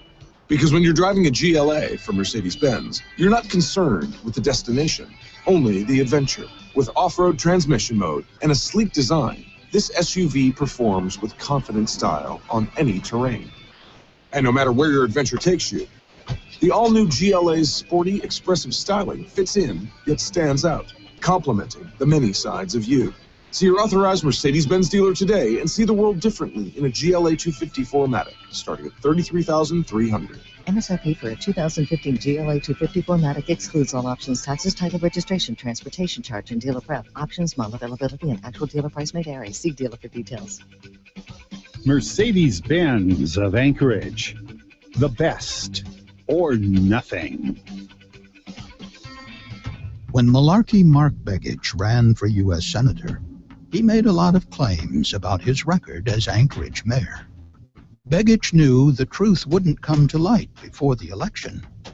But now, history has caught up with Malarkey Mark. Under Begich, Anchorage taxes went up 27%. Under Begich, the city budget ballooned, a $142 million increase in spending. Under Begich, the city was saddled with unprecedented 5-year union contracts. Under Begich, a deficit of over $20 million was left for the next mayor to deal with. Begich left Anchorage in serious trouble. Alaska's Energy America's Values paid for and is responsible for the content of this advertising. It's time to replace Malarkey Mark with U.S. Senator Dan Sullivan. Not authorized by any candidate or candidates committee. EnergyandValues.com. Here's my good friend, Keith Montronock. Automotive repairs can be frustrating. Let me help. Call 349-1637. I have been in business for nearly 20 years at the same location. Specialty Truck and Auto is in South Anchorage behind the Long Branch Saloon where Diamond becomes Abbott. I have 6 ASE certified technicians working from 7 a.m. until 6 p.m. Monday through Friday. I have a voucher for any of the 6 Alaska Laser Wash locations for each customer. If you schedule ahead and need a ride when you drop your vehicle off, I may be able to help. Call Specialty Truck and Auto, 349-1637.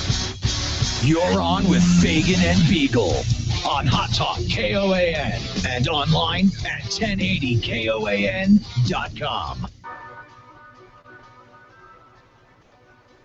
7:35 a.m. Fagan, Biegel, and Bonnie. Fagan is out today. The ifs and the whens of life. Mike Daniels and his team over at Country Financial help you to answer those. And, you know, a lot of people are not aware, and I really wasn't aware of all of the different things that I probably am responsible for my family until a professional asked me, what are you going to do if you become disabled? Tell me about your life insurance. Tell me about your car insurance, your home insurance.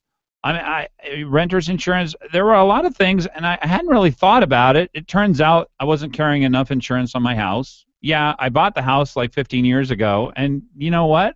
The house has escalated in rebuild value since then. So I would have had a house. It just wouldn't have been the same house I have right now. There are many questions that the folks over at Country Financial can ask you and help you answer. Also, those are the ifs in life. What if something goes wrong? The whens in life. When you are ready to retire, how will you do?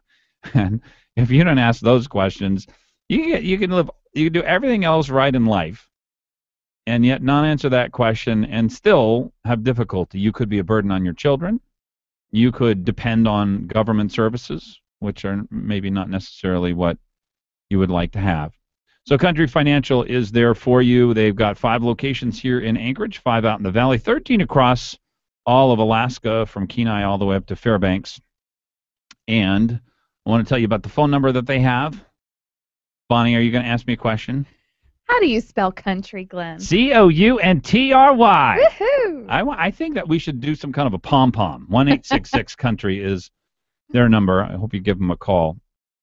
And I think it'll be a very eye-opening experience, as it was for me when I sat with Kent, who asked me about 2 hours worth of questions, on 2 different occasions, and very, very eye-opening. And that's certainly important for people who have not planned their life out carefully. So Begich has some very interesting realization I think he had. Begich says this: the Senate race is not about Obama. What? Interesting. Why would he say that? I had read, in Drudge and other places that all Democrats are like, Obama? Obama who? I've never even heard of him. He sounds really interesting, but nobody I know, and certainly no one I would vote for or with or support. In fact, I'm not even a Democrat. Isn't he that golfer? Yeah. Yeah. What did you say, Brian? How many rounds of golf has he played? Yeah, the top of the hour news said 200 rounds. Oh, man. He's reached a pinnacle. Do you know who's jealous? Dan Fagan. That's right. Who's not here today, so we can make all kinds of fun of him. Yeah. Well, my question to Mark Begich, Senator Begich, ex-Mayor Begich, if it's not Obama we're voting for, who the hell are we voting for? What are you talking about? He did not get a single bill passed until like 2 months ago, and it passed 100-0. It was a give me bill. He never got an amendment passed on the floor. What is he talking about? If we're not voting for Obama, who are we voting for? You don't make a difference. You're a yes man. You are on their side. If we're not voting for Obama, who are we voting for, Mark Begich? It's just not true. We're voting for 2 people. Harry Reid, your first vote, and Barack Obama, every other vote you take after that. Period. You want to know what the most telling thing about Mark Begich and his total, utter failure, and honestly, I don't blame this on him. I blame it on the Democrat Party who are a party of believers. It might not be Christianity that they believe in, but they are a party of believers. Directional drilling in ANWR.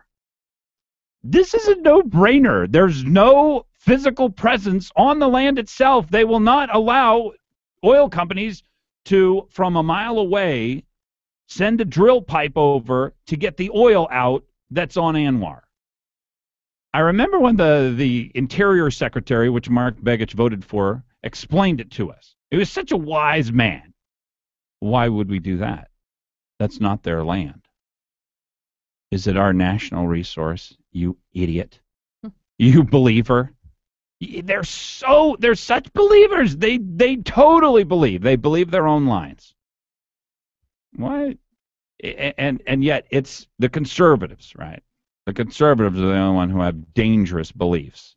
The idea that we couldn't directionally drill into the billions of barrels that are in ANWR that are within the 7-mile range of its border means you're the dangerous believer, not me. Not me. We should just sell Alaska back then, because what was it bought for originally? Resources. Sell Alaska back. There's a lot of people who would like to take Alaska back. They would like to disjoin themselves. You know, I have wondered whether or not if the First Peoples of Alaska, if they got half of Alaska and most of the rest of Alaska, would vote to separate ourselves from the United States. Ooh. Create two countries, and one would be a First Peoples country, and one would be for everybody else. I don't know. These kind of things are probably crazy talk until they actually happen. Then they're like, oh, that's common knowledge. Well, you know, when Mark Begich says that, I would hope people see through it and realize that it's not just about Obama, it's about who Obama puts up. You know, the judges, the secretaries, the cabinets, yep. You know, who are Eric Holder, who his replacement is going to be. I mean, these are serious issues. Yeah. And Mark Begich will be a yes vote on all of them. I mean, Lisa Murkowski might even be. Lisa Murkowski probably is as well. Definitely Mark Begich. He's never going to tell Obama no. I wonder if he regrets not getting anything for his vote. And by getting anything, right? For I his hate it vote when people say that. On Obamacare. It drives me crazy. Because he wanted Obamacare. I mean, he's a believer in government sponsoring health care. But I mean, at the time, the Nebraska, you know, the Cornhusker kickback, the Louisiana Purchase, those were all negative things in my view. I was sitting there thinking, I can't believe they're bribing these senators for their vote. That's what it essentially is. Yeah, but if we could have bribed them to give us our land and let us produce oil, which is what we do really well up here. I still don't think it was right, but you're right. He didn't even ask for it. You know what? He wouldn't have gotten it, first of all, right. Which is why he didn't ask. And maybe he did ask. And they probably said, Mark, shut up, get back in your office, and start trying to open up some more mines. And that's what he supposedly had been doing. Anyway, I when he says things like that, first of all, there are two indications that he's really in trouble. Obviously, the Senate race is about Obama. It is about Harry Reid. It has nothing to do with Mark Begich. He just wants us to look the other way. You could take Mark Begich. You could put Hollis French in there. You could put Ethan Berkowitz in there. Les Guerra. It doesn't make any difference. You send a Democrat down, they all believe essentially the same thing. They're all going to vote exactly the way Obama wants them in almost every case, except for where they have either to protect gun rights so they can supposedly get an A from the NRA, haha. Or you know, that they have one issue, you know, where they have a protected vote or something along those lines. So anyway, we all know who you are. It's not complicated. We're not confused. It's okay. You're a liberal. You believe in global warming. You said that. And disastrous, horrible global warming that's going to take out our country, right? It's more dangerous than the internal combustion, or the internal combustion engine is the most dangerous thing on the planet. Well, look, we know you're a true believer, but don't try and fool us. This Senate race is about Obama. It is about Harry Reid. It's about nothing other than that. You certainly don't have an impact. I mean, their agendas match. Their agendas match. What else do we need to know? It's not about Obama? Okay, well, then it's about your agenda, and it's something I don't want. But he's a much better talker. He can talk for himself much better than Obama can. Fagan, Biegel, and Bonnie, 569-1080. Who is up for election this time? Is it Obama Reid, or is it Mark Begich, or are they all the same? Love to hear from you. 569-1080 KOAN KVNT. Mark Begich, or are they all the same? Love to hear from you. 569-1080 KOAN KVNT.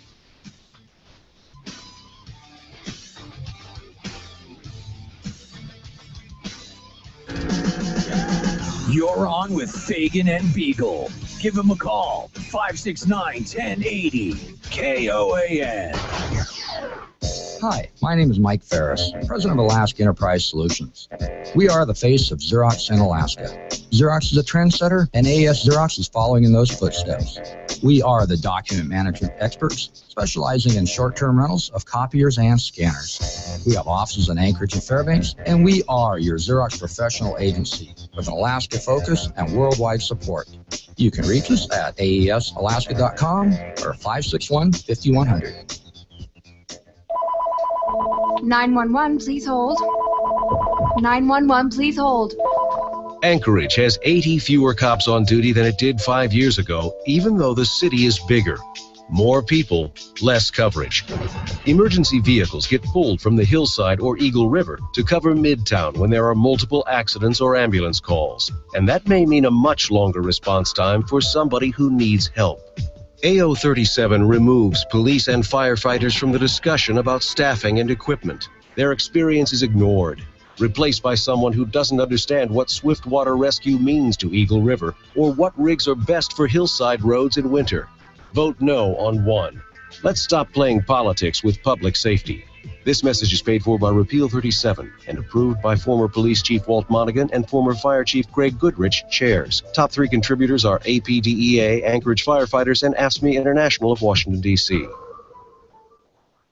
This is Dr. Ellenberg. Are you tired of taking medications? Do your medications create more side effects than solutions? Do you want more than 15 minutes with your doctor? If you answer yes to those questions, you should consider calling the Ellenberg Center for Natural Medicine. At our center, we take the time to listen and focus on finding the cause of your health problems. Whether you have a cold, high blood pressure, diabetes, or cancer, we can help. Call the Ellenberg Center for Natural Medicine at 563-2366 or visit us online at drellenberg.com. We can help. You're on with Fagan and Biegel in the morning. Give him a call. You're on with Fagan and Biegel in the morning on the Talk of the Valley.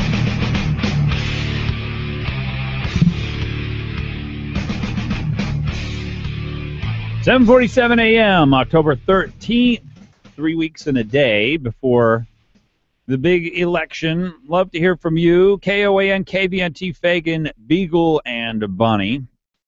Fagan is out today. 569-1080. 569-1080. If you're looking for the best in roofing, I call it roofing ballet. I know that they hate it when I call it roofing ballet, but I call it roofing ballet. I've watched them do their job. It's so choreographed. It's so perfected. It's so efficient that was just the phrase that came to mind.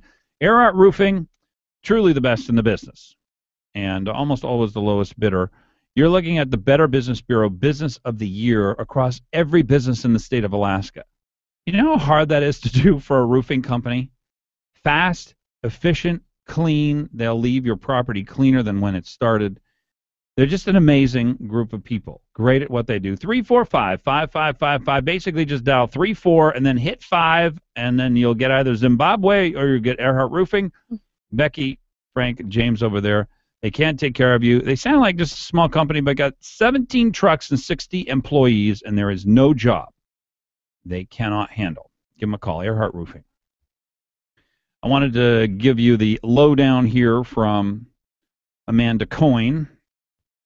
I guess the not guilty, the unlawful prosecution of U.S. Senator Ted Stevens, the book by Rob Carey, has just come out, and just about everybody who is anybody on the conservative side or the Republican side was at the Alaska Aviation Museum for that. I do believe that this is going to play into the election. Well, it already is. I mean, Elizabeth Stevens has come out and said Ted Stevens would want Dan Sullivan in there. Yeah. So I thought that was a big endorsement right there. That is a big endorsement. I had not heard that.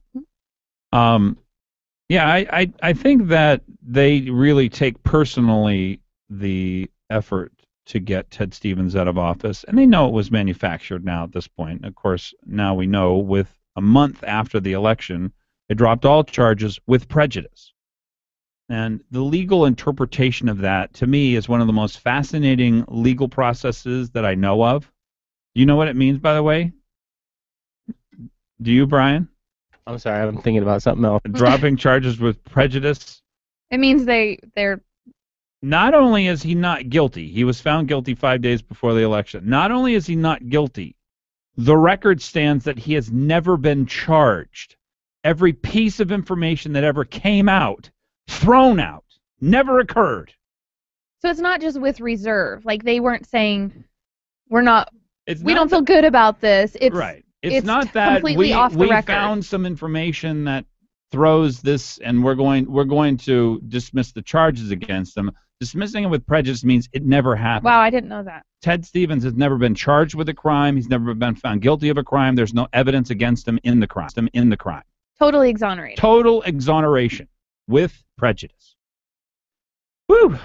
So you know that they have got real reason to say was a travesty of justice, and it does need to be righted. And I do think this is worth 3 or 4 or 5 points. I think there are a lot of people who are so offended by Mark Begich gaining from Ted Stevens' loss that they might have been, strange bedfellows thrown together, but they will not touch Mark Begich with a 10-foot pole because of that.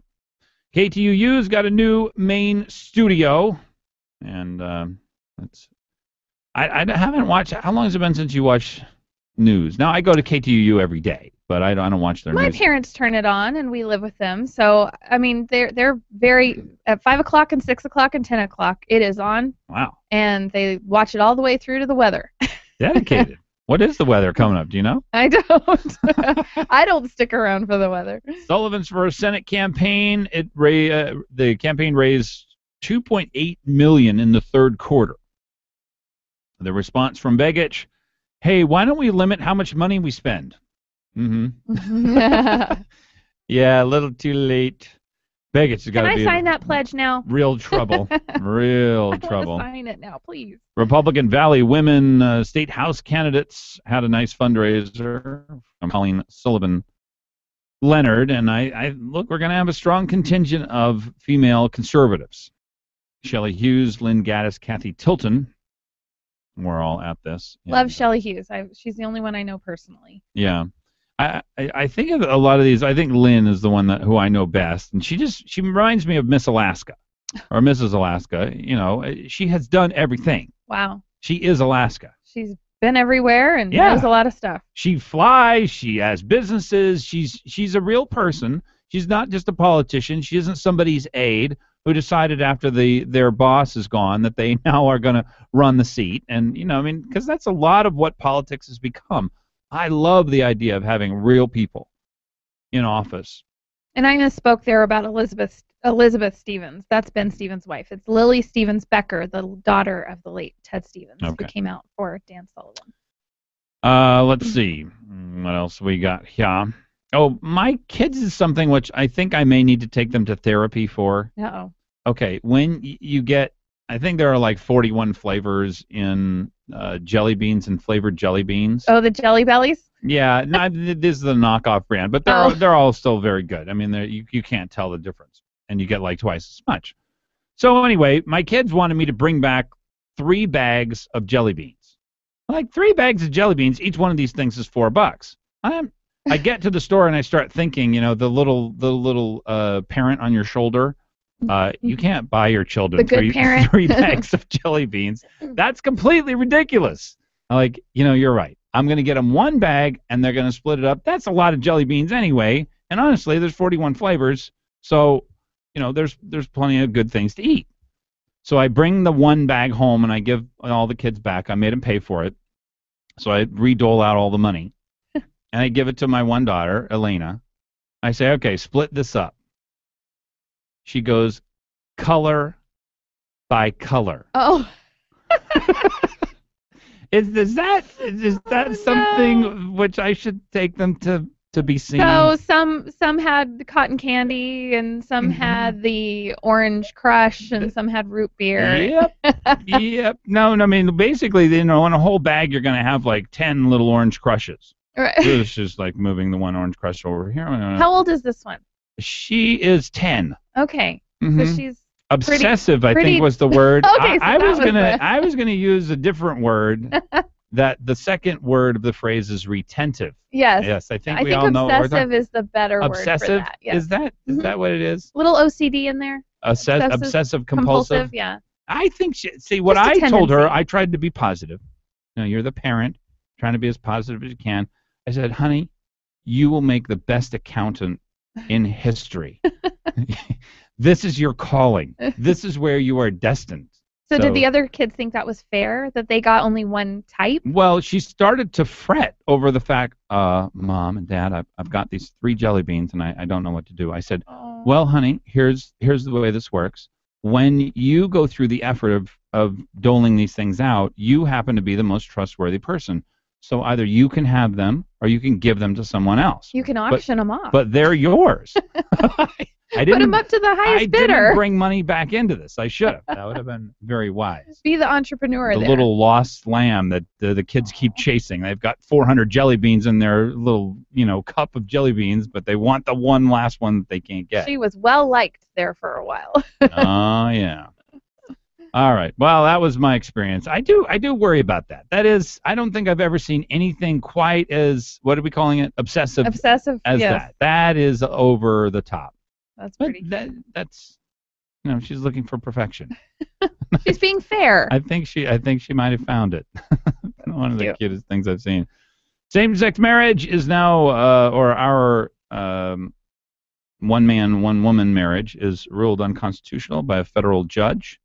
The state will appeal, but I think there have been 17 wins across the country, including 3 at the district level. So the 9th district, I think the 3rd, the 10th, and the 9th or something like that. Well, when you have Lisa Murkowski saying that her opinions on the subject are evolving, and you have Laura Bush, saying now that she's for gay marriage, it does make a person pause and say, what am I thinking? Why is my thinking wrong these days? And they can make you feel, the other side can make you feel pretty, not ignorant, but I start to feel bad. Unfair? Yes, like, maybe this isn't very fair. Well, I like to clear it up. To me, this comes down to, do they have same-sex books in kindergarten, which is clearly recruiting, which they will, and do they shut down good organizations like Catholic Adoption Services? Yeah, because this is not just going to impact their lives. This is not. I could just, care and less. That's where it stops with me. Yeah, in reality, with civil unions, we've really corrected most of the inequality that people who wanted to get married who were same-sex had seen. So at this point, it's about changing the culture and embedding homosexuality within every level of it. What I worry about is they're going to make your religious views unconstitutional. Mhm. That's what comes That's next. what's next. Yeah. It's not harmless, people. No. So anyway, in the end, 2 people getting married, does it ruin one marriage? It is ruining marriage.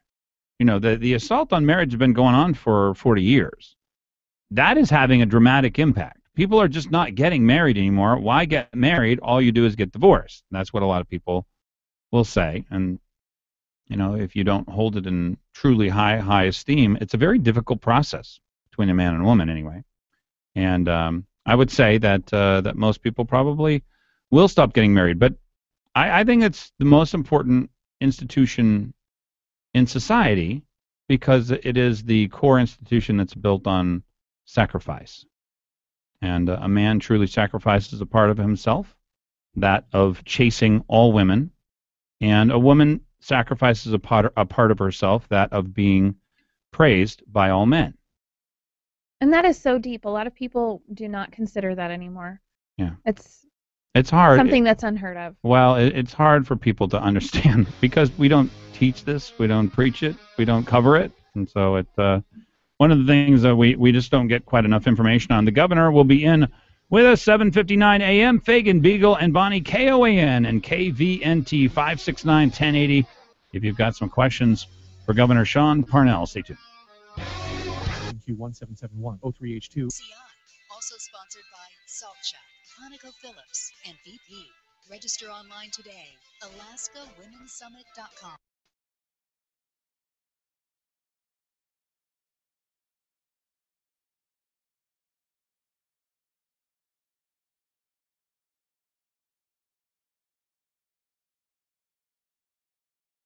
From a nurses union after the CDC chief blamed a breach in protocol for the Ebola infection of a nurse who had treated the Dallas patient who died. We're seeing that caregivers who are not being adequately trained are being blamed. Katie Romer with National Nurses United says they've been asking hospitals around the country for better training. The CDC's latest briefing set to begin. 2 more people hospitalized as a precaution for possible Ebola symptoms are now considered not likely to have it in Jacksonville, Florida, and Boston, Massachusetts.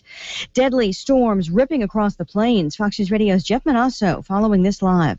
A line of powerful storms stretching from rain-soaked Texas to Indiana tossed big rigs along I-40 in Oklahoma and damaged and destroyed homes in Ashdown in southwestern Arkansas, leaving at least 1 person dead, another 4 hurt.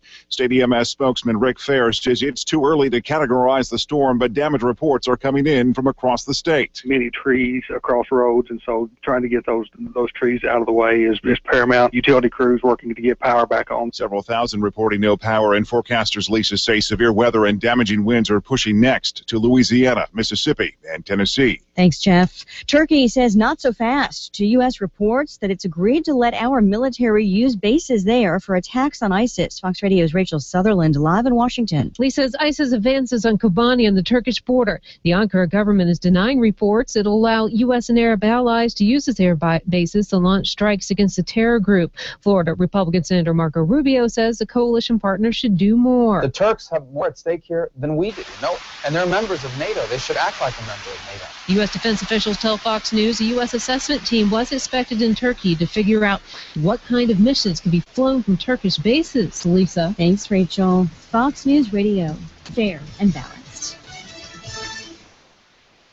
If you're looking for exhilaration, you've found it. Whether carving snow or pounding trails, Ski-Doo snowmobiles and KOAN AM ATVs and side-by-sides are engineered to perform and thrill. And right now, during the Yellow Tag event, save up to $2,000 on select models. Plus, get up to a 2-year extended warranty and great financing.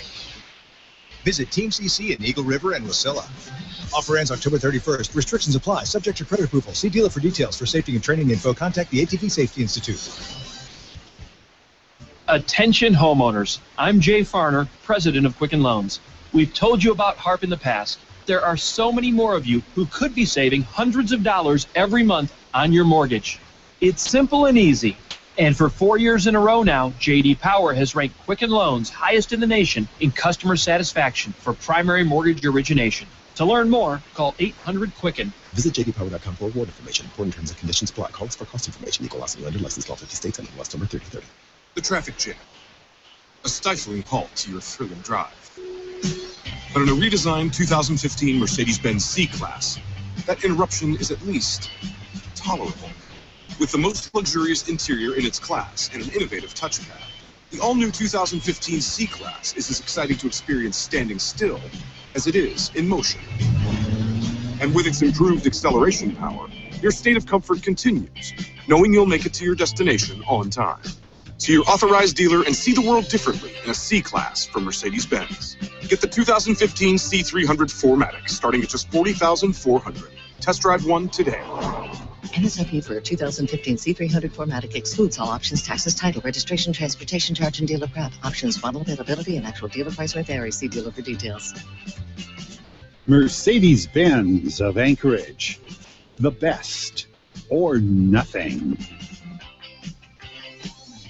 Can a fuel make a straightaway take your breath away? Can it make a hill give you chills? Can it turn every acceleration into your exhilaration? It can if it's Shell V-Power Premium Gasoline. It removes an average of 60% of performance-robbing gunk on intake valves left by low-quality premium gasolines. And it starts with your very first tank. Choose Shell V-Power and let the excitement begin. and learn how you can save big at the pump at fuelrewards.com.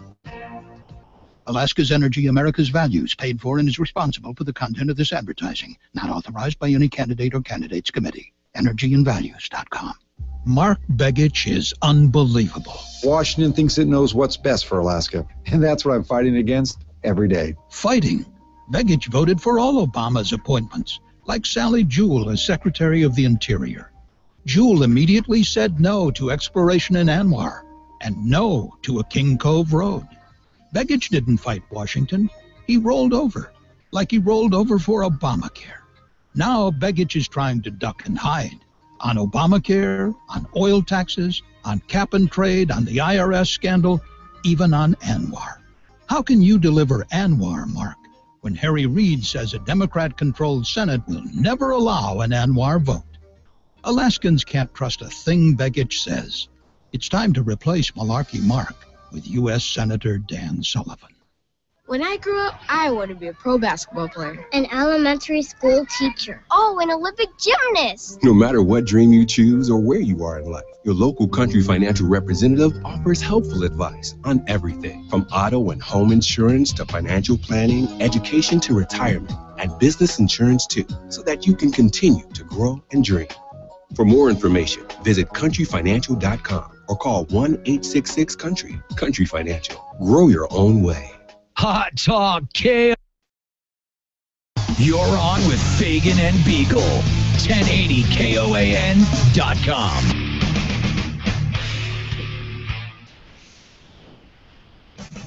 .806 a.m. It is KOAN, KVNT 569-1080. If you have a question for Governor Sean Parnell, who's in studio with us, welcome, Governor Parnell. Nice to see you. It's great to be back. Thanks. Where's Dan today? I don't know. He is on location. On location, okay. How's that? That's good, because you're sitting where he normally sits. So. Yeah, on location could be in his bed. He could be making Pop-Tarts with real butter. We just don't know. No, we play musical chairs when one is gone. I see. Okay. Yeah, he gave me all kinds of warning, though. I think it was about 5:29 in the morning when I found out. Right. Oh, well, that's good. Surprise! Surprise! That's good. Well, Dan, wherever you are, I wish you the best today. And yeah, well, we've got a lot to talk about, and of course the Guard, and they are circling and trying to get more information out of the government. So I want to hear your take on that. Before I get to that, though, I wanted to ask you a more general question and start at the general level, the generic level, general because there's catechisms involved. But what is the relationship of the governor's office to the National Guard, and give me a little historical background about, how the governor's office would deal with the National Guard. Well, certainly as governor, I'm the commander-in-chief of the National Guard, but they also... Day to day? I mean, do you interact with them? You tell them to do this? You organize that? No, because that authority is delegated to the adjutant general. There's a lot of interaction, meaning that the adjutant general, for example, every day I get a brief on the catastrophic circumstances that might be occurring or potential warnings of danger like volcanoes, earthquakes, because they will floods. Respond for you. They do the search and rescue. They respond first. They're first responders in any emergency. So there's continual communication about status there. When it comes to, but remember too that they go into federal status. They're a branch of the military as the National Guard, and so there are times, for instance, when they go on deployment, when they're under the president's command as commander-in-chief, and they are under National Guard Bureau protocols, standards, direction as well. So there is kind of a split in command and authority, but ultimately I'm the commander-in-chief on the state side, and the adjutant general really does have to bounce between two worlds, between the federal world and the state world. Well, tell me, would you call up the general and say, I want this to happen on the base, I want that to happen on the base, this is the most important mission as far as I'm concerned? Give me a little bit of a flavor of your interactions with leadership of the National Guard. Well, I wouldn't normally do that unless trouble was indicated somewhere. So, for example, with the sexual assault concerns that came forward and the the allegations that were brought to me in 2010. Certainly, I wanted to make sure at that point that those allegations were investigated, that proper processes were followed. For example, I made sure with General Katkus at the time that if a person is a victim of sexual assault or sexual harassment, that they had a reporting mechanism, a place to go report. So those were the kinds of trap lines that I would check. But in terms of day-to-day operations, I don't call up the general and say, you know, These are my priorities for you for today. Correct. That is the adjutant general's job to run the guard on a day-to-day basis. Who would they report to? I mean, is it APD or within the National Guard? Are you talking about investigations now? Right. Or, I mean, but you said you wanted to make sure assault. that people had a place to go report. Who is it that they would report to? The public wants to know. Yeah. So between 2010 and 2012, and this was guard-wide throughout all 50 states and territories. This is not just Alaska. Mm-hmm. But for example, in Alaska, a sexual assault victim would report to a person who was on contract to the Guard for that purpose. And the investigation that I called for found that between 2010 and 2012, that person was ineffective at what she did. In 2012, system-wide throughout the entire United States, the Guard Bureau said, this is a huge problem. These contractors are not working. We are going to have a permanent employee as a sexual assault response coordinator in every guard, across the states. So at that point in 2012, did that person, the permanent employee, did they report to the adjutant general? Everybody on base reports to the adjutant general. Yes, that's my understanding. So how is she ineffective? You have to read the guard before. Yeah, that's the person from 2010 to 2012. Right. You have to read that in the report. I mean, everything from failure to follow up to loss of trust and confidence that anything would happen between 2010 and 2012. Wow. But again, this was system wide. Mm-hmm. This was an Alaska breakdown, and it was a U.S. breakdown. And then from 2012 forward, we had a sexual assault response coordinator, permanent full-time position. She's done a great job, and her job, the job that she does, was validated in that OCI report from 2012 forward.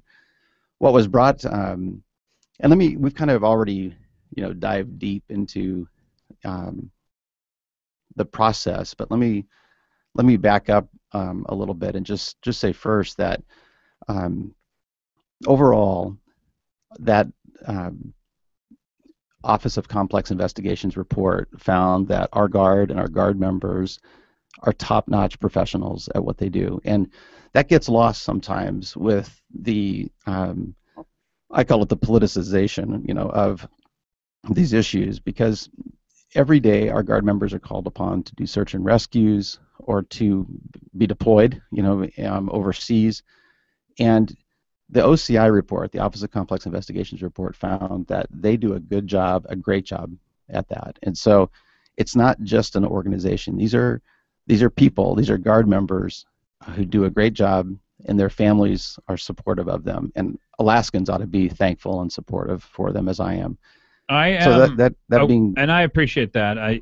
We always want to highlight the fact these are military people doing a military mission in addition to humanitarian missions, and it's important to recognize them for that. I want to highlight and understand exactly what happened with your relationship with General Katkus. First of all, when was he brought on? He was hired as as my adjutant general. Permanent adjutant general in 2010. So when I became governor in 2009, and Craig Campbell, at Governor Palin's designation, was elevated to become lieutenant governor, at that point, General Katkus in 2009 became the head of that department, but I made him in 2010 the permanent adjutant general. All right, so he was escalated up as you became governor. Let me work through the investigations. It's apparent, at least from my understanding, that the investigations that were carried out by Katkus were flawed. Is that fair? Yeah. I mean, I can tell you that the the notion, for example, that exists right now, the narrative out there that I did nothing is totally false. And here's what happened. In 2010, when multiple people came to me and came to members of my staff with issues and allegations, and they weren't just sexual assault allegations, there were other misuse of equipment, misconduct of multiple kinds, right, fraud, okay? yeah. With every allegation like that, and I had several phone calls and a couple letters, for example, that alleged misconduct. With every one of those that I was aware of, I went to General Katkus and said, here's the allegation, what are you doing about it? And at that point, he would say, okay, on this factual piece, or on this information you've given me, yeah, I know about that case, and here's what happened. It went to the Inspector General. The Inspector General investigated it, and the IG found this, all sounding reasonable at the time. Are we going to a commercial break? Yeah, we are Okay. going to commercial break. Governor Sean Parnell is in with us. We're talking about the investigations that he initiated 2010, 2011, 2012. We will walk through this National Guard scandal here as we need to. 8:15 a.m. KOAN KVNT 569 1080.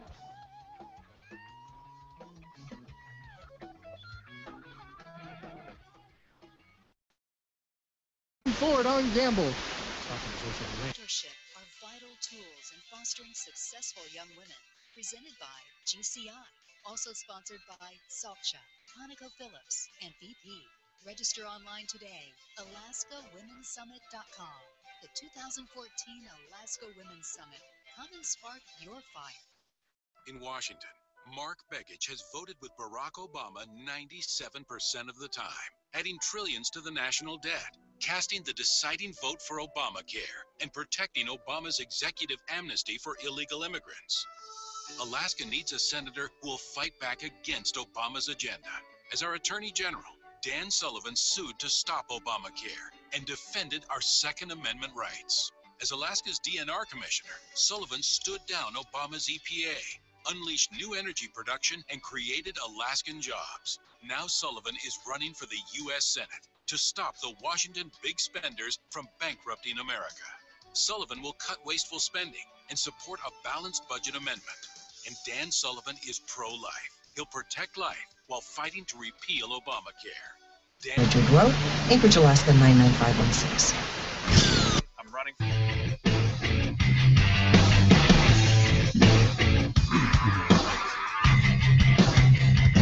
8:17 a.m. Fagan, Biegel, and Bonnie. Fagan is out today. He's on location. That is my new catchphrase for when he is absent without leave, and I have no idea where he is. But he's on location, wherever the location might be. Love to hear from you, and we're talking about, I think, something which may end up determining the outcome of a political race, and it has to do with the National Guard and the handling of any number of problematic things, from fraud to misuse of equipment, sexual assault, just a loss of control of the command structure. And Governor Sean Parnell in studio with me. It's 8:18 a.m. Okay, we're talking through. You are instigating. You get information from people. You instigate investigations. At this point, you're just dealing with General Katkus, who was elevated to this command point from the point at which Lieutenant Governor Campbell was elevated out of his position as the head of the National Guard. All right. All of which culminated in February of 2014 with me making a request of the National Guard Bureau to have this huge investigation done.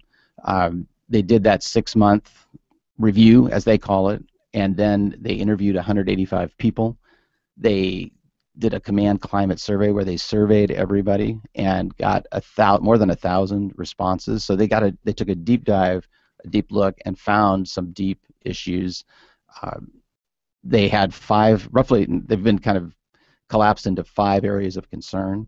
Every one of those areas of concern that the National Guard Bureau said exists today, like a failed reporting system for sexual harassment and assault, like discrimination issues, EEO issues, every one of those areas of concern, the National Guard Bureau said, here are 5 to 7 recommendations that you need to carry out to make this right for our Guard. I asked then for, and remember again, I promised to make that report public, knowing that it was in the middle of an election cycle and election season. I delivered on that promise, even though, as you referenced, it could impact the election. My job, my goal is to make this right by Guard members, so that trust and confidence is restored in their leadership. So there's a National Guard Bureau team that I asked for now that has been brought in with expertise in these areas that the recommendations have been made. They're engaging the enlisted personnel and the officers in this. I hope that you will get some people to talk about the good things that are happening and following up on these recommendations, because the focus has been too much on the past at the diminishment of Guard members and the job they do today, and not enough on what are you doing to make this right. And I think that's an incredible story that's unfolding at the Guard right now. So you're hoping that the things that have been happening for decades here will end and at least start to take a different direction, correct? That's the goal. I mean, that's what needs to happen both here and across the United States. Because this is not just something that's been happening since 2010. No. I mean, we're hearing from Guard members who in the mid-90s suffered some similar circumstances. Mm-hmm. And again, it's not just Alaska either. It's Guard. It's system-wide in the Guard and in the active duty. And that's why the National Guard Bureau in 2012 across the nation put in permanent full-time positions that we have, like the Sexual Assault Response Coordinator. And those were civilian positions? I don't know that. I know that the Guard Bureau required everybody to have a permanent full-time position. I don't know whether they're civilian or military. Governor Sean Parnell in studio with us, 569-1080, and I'm trying to figure out, Catkus has been let go, and he was in charge of the investigations that you requested. Anytime you got information, you went to Catkus, he told you what was going on with following procedure and making sure that we had a legal procedure that was being followed. So let's talk about that. I have a lot of difficulty with A, what he did, mm-hmm. and B, the involvement of APD, to me, is totally problematic. Every one of these cases is an APD case or it's a trooper case. It's not a National Guard case, and it shouldn't have stopped with Catkus. And apparently APD is even claiming that there's some gray area here. As far as I understand, there's no gray area.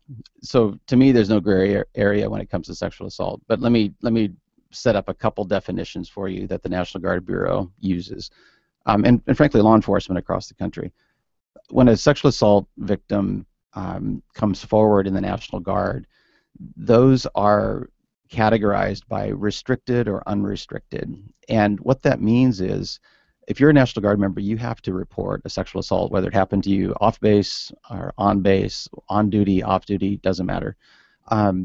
Most of these happened off duty, off base, but the issue is that many victims are not willing to talk about what happened. They're not willing to be witnesses. I mean, it's just the nature of this awful crime, and so those cases cannot be, are not put forward. They're not because there are no witnesses. But the ones that do move forward for, and I'll ask somebody to correct me if I'm wrong on this, because these are procedures within the Guard. But if a person is willing to speak and move forward at the time of the report, that's given to the Anchorage Police Department or the troopers. They do the investigation. Then they are supposed to refer that to prosecutors. That's the process of what happens. Tell me about what part of this is your responsibility? Where do you think you went wrong anywhere? And if you had to do over again, what would you do different? Well, I clearly, I took full responsibility as Commander-in-Chief. I said, I understand the buck stops with me. There's no question, and it's my job to make it right. I understand that people will judge me or evaluate me by that and what I did. At the same time, I want to point out that I took seriously every allegation that came my way. I went to the leadership, questioned it. All the processes looked like they were working, and the reasonableness of what I did can be judged by Senator Mark Begich's actions, for example. He was presented with the same information. He was, and he had a guard member who was on his staff, who came over to his staff by 2012. His name is Bob Dole. He came over to his staff and began talking to the senator about these allegations. The senator took the allegations seriously too, and asked for an inspector general investigation. They came back and they had found the same thing I did, that the procedures were being followed. They appeared to be cat kiss, and whether or not you think he ever misrepresented what was going on, or whether or not you think, as is being claimed now, that there was a problem in the command structure, and that the command structure, rather than supporting the victim, was actually defending itself against claims of either corruption or fraud or sexual assault. Well, I think that's ultimately what happened, and yeah, I was misled about that. I feel like there was a lot of information. How? So you start an investigation. You say, this is the information that I have. You go to Katkus. He comes from the APD, and I see a problem in that. By the way, I don't take that very lightly. That he knew the processes. He could easily have hid any amount of information and prevented the proper process from being followed. Tell me, when you start an investigation with him, how does he stop it from going through the proper channels? What kind of things would he have done? Well, let me fast forward to 2014 and give a real life example. So I investigated, with him and the guard leadership there, every allegation that came to me, as did my staff who had allegations coming to them. 2012, Senator Begich did the same thing. 2013, Senator Murkowski did the same thing with the Department of Defense investigation as well, a review there. They found the same thing I did. By 2014, in February, I had Senator Fred Dyson call me up and he said, you need to talk to this person in the Guard. They have information that you need to hear. Because I had asked him I want specific allegations of a command structure failure. And so within, I guess, 24 hours or less, I called the person whose name he gave me. She said, here are some factual circumstances that led me to believe, for example, that General Katkus could be protecting somebody who should not be protected for what he had done.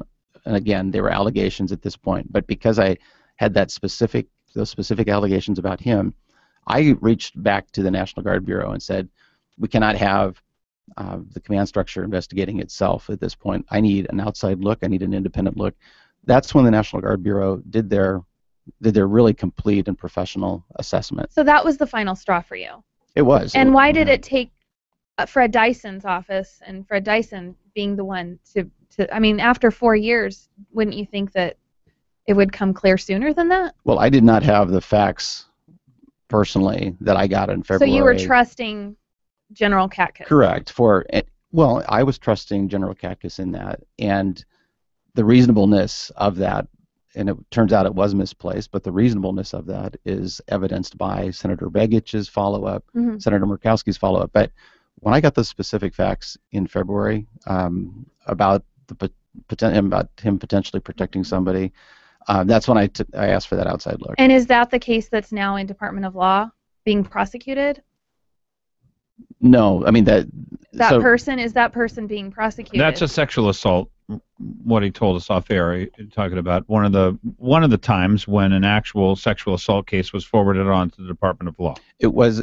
So I am aware of 2 individual cases that were forwarded for prosecution in the Department of Law. One of which was not sexual assault; it was a fraud investigation. That person actually was prosecuted and went to prison. The other one, a portion of that case is still under investigation, as I understand it. Yeah. Governor Parnell is in studio with us. Can you stay with us? I can for about 10 more minutes. Okay, yeah. We'll have one more segment here with him. 569-1080 KOAN, KVNT, Fagan, Biegel, and Bonnie. And still want a couple more things to be clarified about the investigations and Katkus's, how he got himself in the middle of this, and really what it takes in order to out somebody who gets in that high of a position. Love to hear from you. 569-1080, Fagan, Biegel, and Bonnie. have a position. Love to hear from you. 569-1080, Fagan, Biegel, and Bonnie.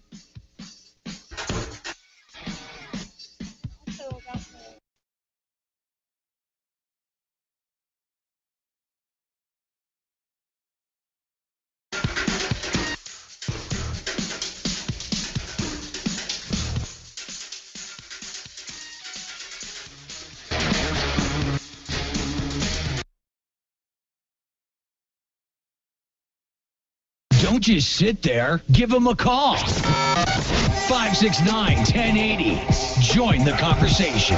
KOAN. Local news brought to you by Jansen Funeral Homes, Jansen's Evergreen Memorial Chapel, Jansen's Alaska Cremation Center, and Jansen's Eagle River Funeral Home. Jansen Funeral Homes, where just like family, they're there when you need them. Alcohol will remain in place. Opponents of lifting the long-standing ban say they were worried about the effects alcohol might have on young people. The University of Alaska will consider an outright ban on all tobacco on all campuses next year. UA President Pat Gamble has asked chancellors to make recommendations, which will be presented to the Board of Regents. And Tender reports Alaska boasts the best state capital, according to another new survey. SmartAsset.com considered factors such as violent crime, property crime, unemployment, discretionary income, and number of restaurants and entertainment venues. Officials say some major construction projects are set to finish this month. The 2014 construction season was worth an unprecedented $50 million. Local officials say less will be spent in 2015 due to the progress that was made in 2014. That's your Hot Talk News update. Local weather is next. Today, sunshine and clouds, high 45. Mostly clear for tonight, low 29. Clouds and sunshine for tomorrow, high 41. Tuesday night, low 28. Wednesday, clouds and sunshine, high 42. Thursday, clouds and sun, high 43. Hot Talk, breaking news, and the latest weather. KOAN 95.1 FM and 1080 AM. Hey, folks, this is Chris and Brock from The Beer Show. Make sure to listen to us every Saturday at 5 p.m. on 95.1 and 1080 KOAN. The Beer Show is brought to you proudly every single week by Humpy's Great Alaskan Ale House, Brown Jug Alaska, Great Artisan Beverages, and the Odom Corporation. Always drink responsibly. A better life with Dr. Sanjay Gupta. Sugar is toxic and should be regulated the same as tobacco and cigarettes, warns Dutch health officials. I'm Dr. Sanjay Gupta, CNN's chief medical correspondent.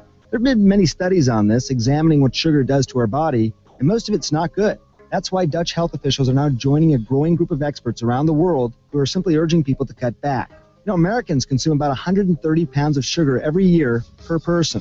That's a third of a pound a day, and all that sugar can be addicting. It could leave us craving even more of it. It's in part to blame for our obesity epidemic. Remember, sugar isn't just in candies and cupcakes anymore. Think about salad dressing, yogurt, coffee drinks, bread, ketchup. They can all be deceptively high in sugar. In fact, many foods advertised as non-fat, they still taste sweet because they've taken out that fat, probably added in more sugar for the taste. So no matter how healthy the food is advertised, always check the sugar count on the label as well. I'm Dr. Sanjay Gupta, helping you live a better life. Did you know up to 1 in 5 Americans will get the flu this year? Because less than half of us get vaccinated? You didn't know? That's okay. We do. Rite Aid has certified immunizing pharmacists at the ready to discuss your risks, answer your questions, and shield you from what you don't know. So get your flu shot, no appointment necessary, at Rite Aid today. With us, it's personal. Flu vaccines available while supplies last. Age restrictions apply in some states. See pharmacist for details. Beautiful Bellawood flooring just got even better with twice the scratch resistance and 4 times the abrasion resistance of other brands. And right now, Lumber Liquidators has exclusive deals on Bellawood with savings up to 40%. Choose from over 140 varieties, including Brazilian cherry, American walnut, even Bellawood's hot new matte finish that gives you that oil finished look without all the maintenance. All with a transferable 100-year warranty. So go to lumberliquidators.com today to find the store nearest to you. First ever 36-month financing is available. But hurry, these amazing deals end Tuesday. All my life, I've enjoyed hunting and fishing, but as I got older, it made it harder to enjoy the Alaskan outdoors. Thanks to Chugach Chiropractic, I'm back on the stream enjoying Alaska. Besides aligning the spine, we also deal with the musculature and the nervous system of the body. To do that, we not only adjust the spine, but we also bounce muscles along with various therapies and deep tissue therapy. We help bring the body back to normal function.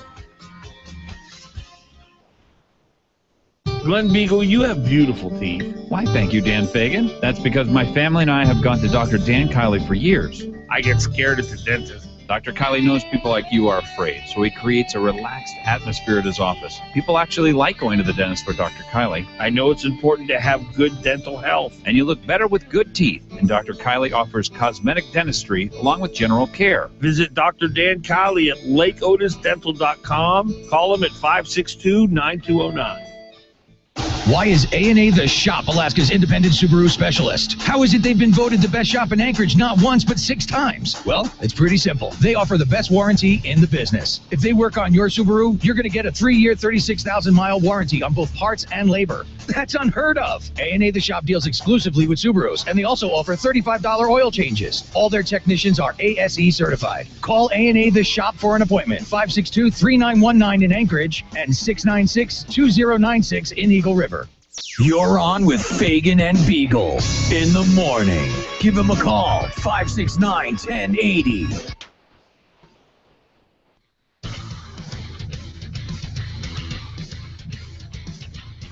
8:35 a.m. Fagan, Biegel, and Bonnie, and Fagan is out, but Governor Parnell is in, and we're in the midst of discussing the National Guard situation, and I'm still trying to figure out essentially what we've determined so far. Everything up until the very last time when you, Governor Parnell, were given specific information about a command structure failure.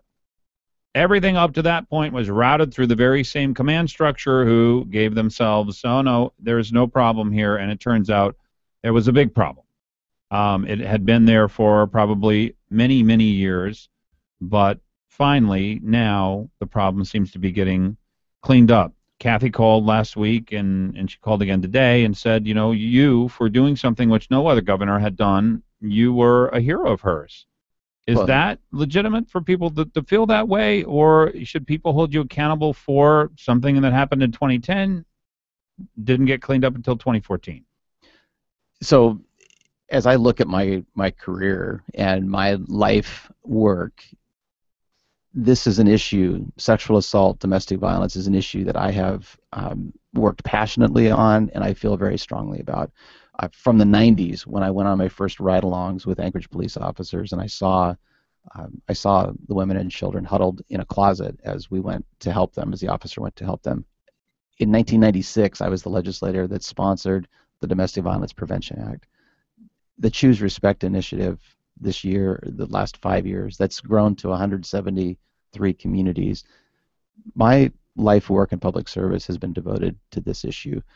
My personal life as well has been devoted to this when it comes to contributing my time and resources to shelters for domestic violence victims. There's the notion that I would do nothing is totally false in the light of who I am. I would not do that. Instead, I would take every action that I think is needed to assure that victims are taken care of correctly. Now, I clearly did not meet the victim's expectations nor anything else that I would have wanted to, given what happened, and I took responsibility for that. But yes, I am the governor who brought in the National Guard Bureau in February 2014 to begin to clean up this mess when I got specific facts about the command structure failing us. Changes are not done. We see more changes. What happened with the two high-level, high-ranking officials that were let go and then they were brought back? So I asked General Bridges to begin cleaning house. No, in other words, begin cleaning up. And what do you want specifically from him? What does that mean, cleaning house? I want him to work in full partnership with the National Guard Bureau team that's there to implement the recommendations, and a couple of whom were participated in the OCI investigation for 6 months. I want him to work in full partnership with them to begin to remove people who need to be removed so that the trust and confidence of Guard members in their leadership can be restored. So it wasn't just Catkiss? No. It was no. Katkiss, and there were other people who he had put in place and who were also, because you initiated several investigations. Investigations did not have any fruit. And yeah, you're right. And as the did others. difficulty is, As did others. now Yeah. we're trying to make heads or tails of, well, here's a person who apparently was trying to do the right thing, but you kept going through the same leadership. Okay, but back to your question. What about those two that General Bridges terminated and then rehired? We are going through a process of hiring a permanent adjutant general, and I have let existing Guard members know from General Bridges on down that if you are qualified for this position, you may apply for the position.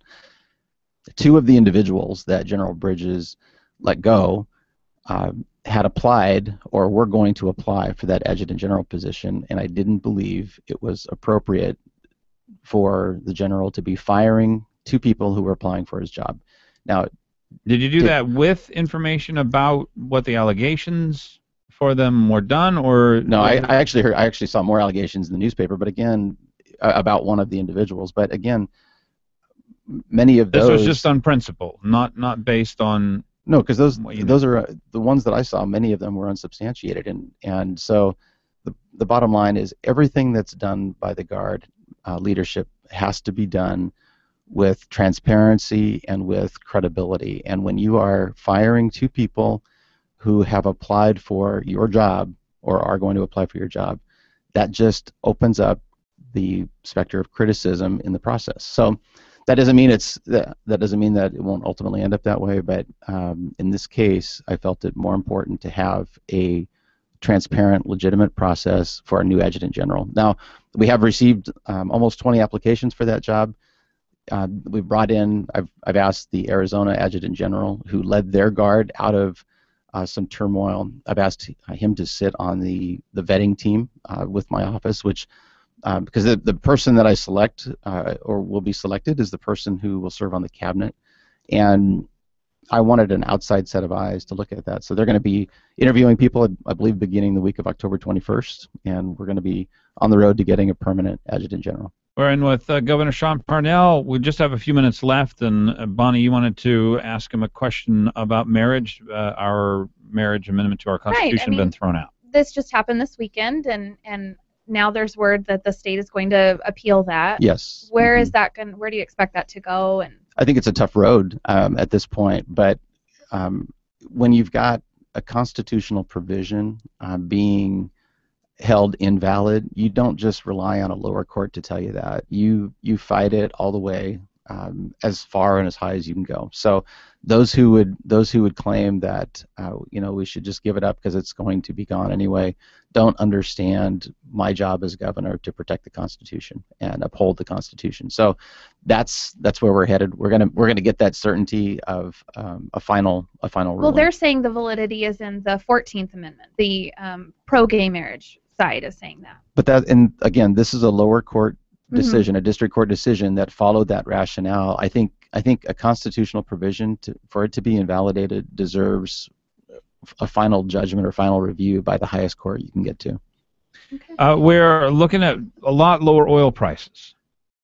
Yeah, thank God we've got the More Alaska Production Act, because we're making $140 million more now than we would have under ACES. So, good thing. That's a message I don't think people realize, that we went from a 25% base tax to a 35% base tax, and on that we're actually getting more at lower oil prices. But this goes to a real question for you, that getting that information out is really your job. No, I think that's your job as a radio broadcaster, Glenn. But look, I'm not running for office. I know. I've been saying this at every stop. Most recently in Fairbanks. I'll say it again at the Fairbanks debate. But the deficit would be bigger today if we were following Bill Walker's advice, and if we'd repealed SB 21, because we're making more money under SB 21 as a state. How hard though? We are still going to have to cut. We'll have $2.5 billion deficit. Yeah, and I'm the only governor who has set record spending reductions like I've done. $1 billion each year the last 2 years, record vetoes in 2010 and 2011. I'm going to continue to fight to spend less, and legislators are going to be joining me in that if we get these majorities back. Well, it's great to have you in. Thanks Governor so much. Sean Parnell, and it is a big election coming up. It is a mere 3 weeks and 1 day away. So you're listening to Fagan, Biegel, and Bonnie, 569-1080, and we will return. Stay tuned. You're listening to Fagan, Biegel, and Bonnie, 569-1080, and we will return. Stay tuned.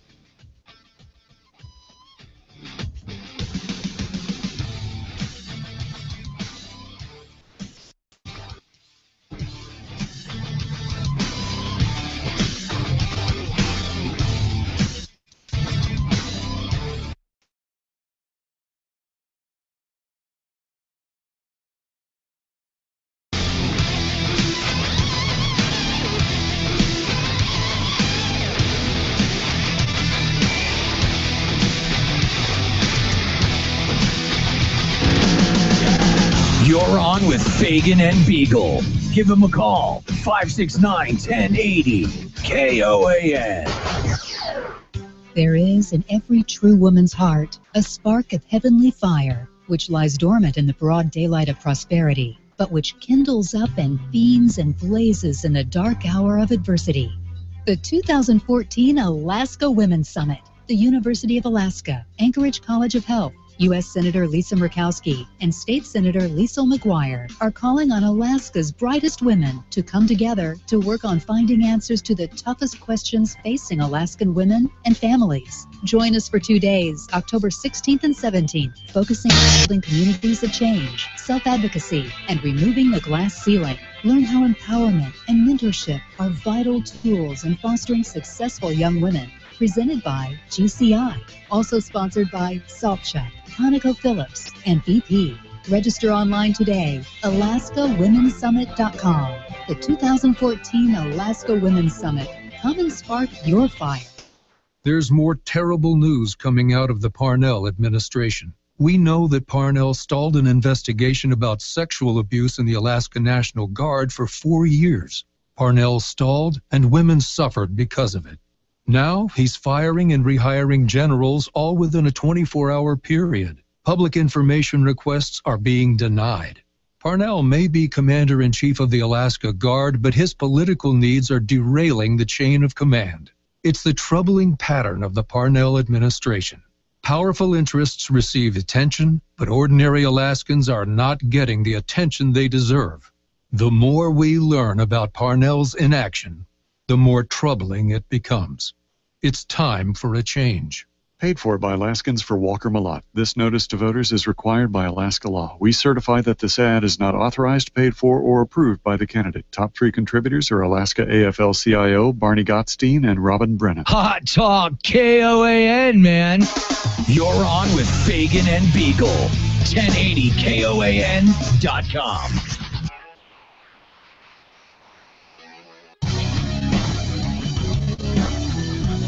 $8:47 a.m.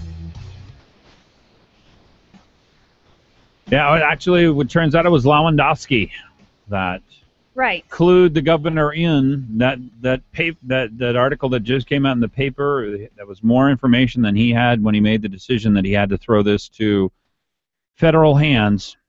Man, oh man. I'll tell you, it again, doomsday scenario for somebody to get into the very highest position where they can direct all the players.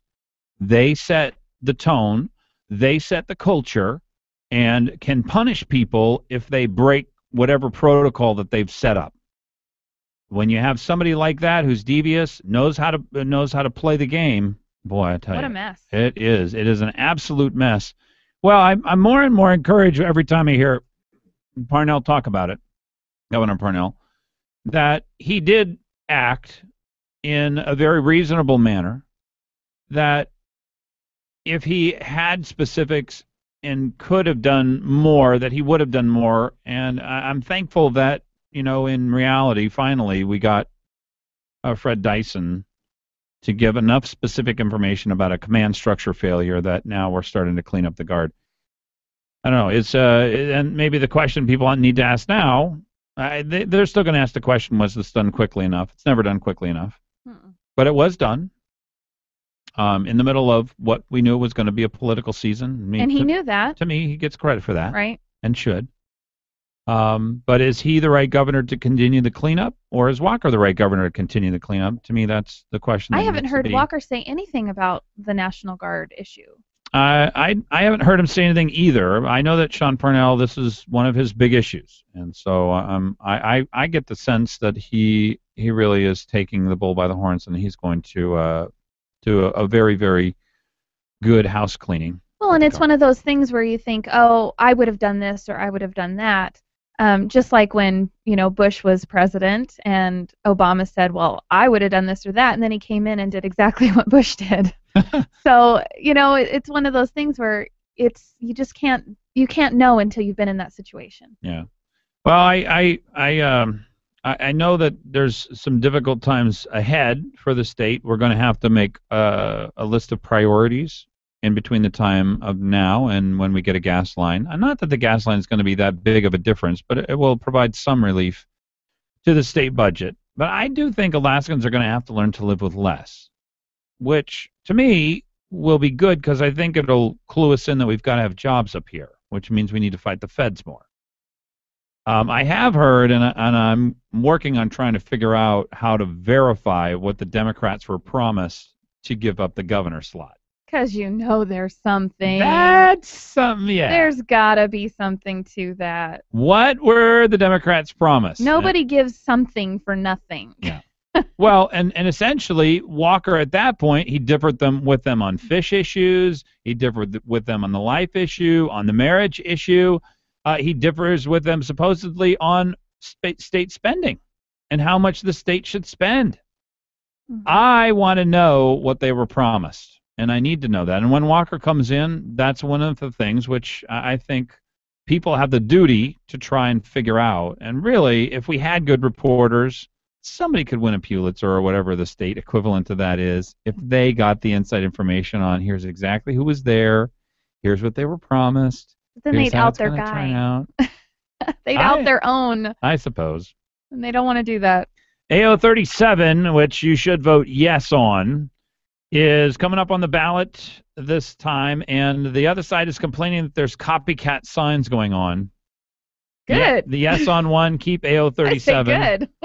Yeah. I love it. Well, it's a clever sign. I like the sign. It says lower taxes, fair wages, safer city.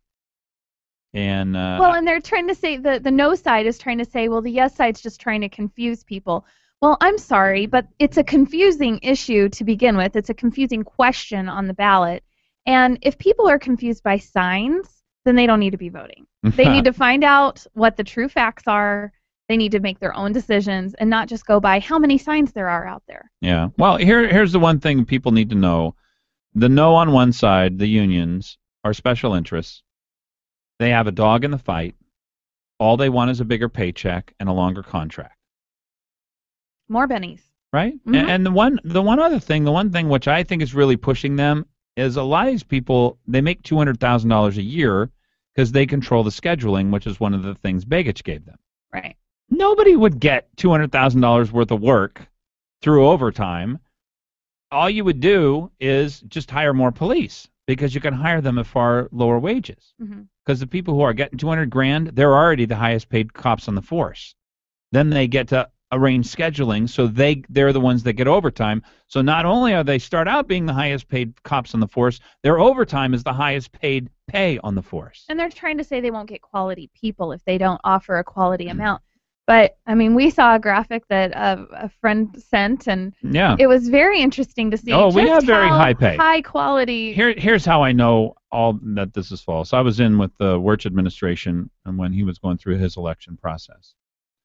And I remember him sitting at a table with me and saying, I have begged and pleaded, whatever money you need, whatever resources you want, get me a full, what do they call that when they have a... Academy? Academy. Mm-hmm. Get me a full academy, because they had never, the people who are, quote, finding qualified candidates would only give them a half-full academy every year, which is enough police to replace the police that were leaving, but not give him any more. Because not everybody's going to graduate from that academy. And I remember him telling me, looking me in the face, because I ask all the questions. You're a political person, and you want to know how help him run his campaign.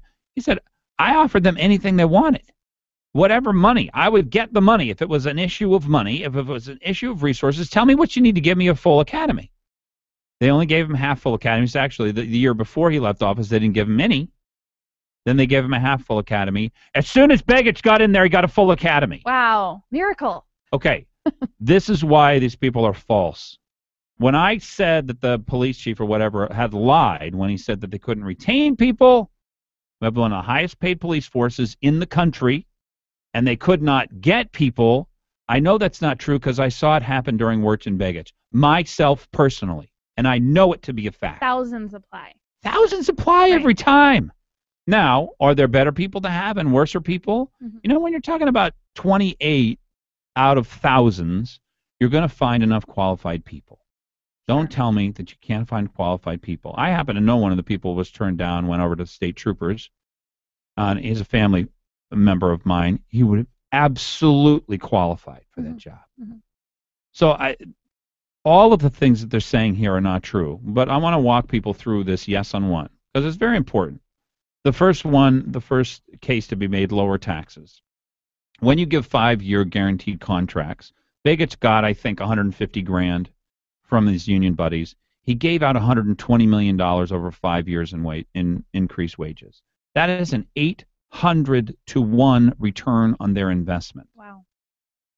We talked to a teacher who had gotten a 70 to 80% pay raise since the year 2000. Now, that includes 30 to 40% of step and lane changes and those kind of things, but it also includes 30 to 40% of increasing the pay scale, which is more than, by far, the average person's got. I went back and looked at mine, and I got 20% pay raise. So that's lower taxes. Obviously, the mayor has done a very good job of controlling the cost of these contracts. The problem is we ended up with fewer police because the police keep costing us more and more because that's what Begich promised.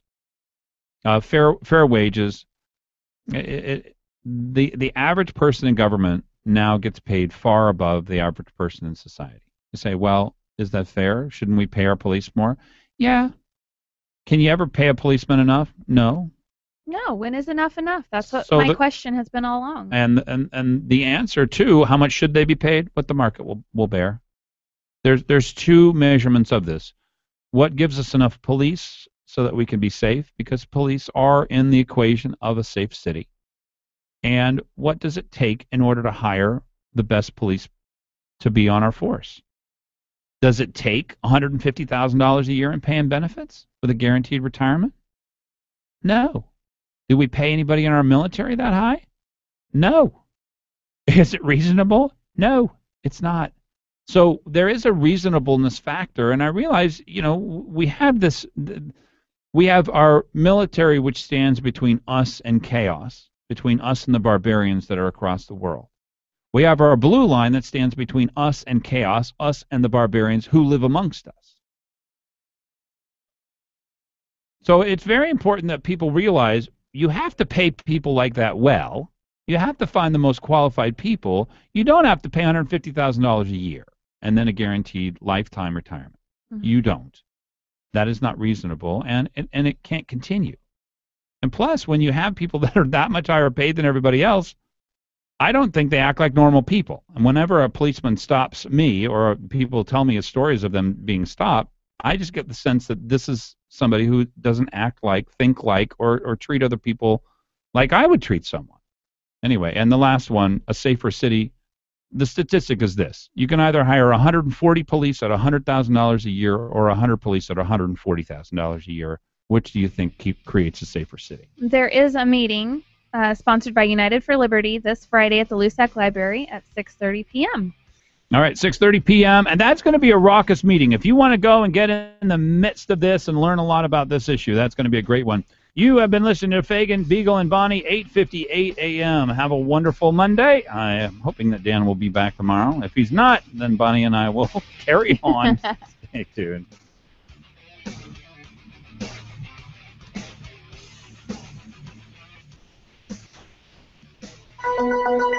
And that's a wrap. Thanks for tuning in to Fagan and Biegel in the Morning. Be sure to catch them every weekday morning from 6 to 9 a.m. on Hot Talk KOAN 95.1 FM, 1080 a.m. and online at 1080KOAN.com.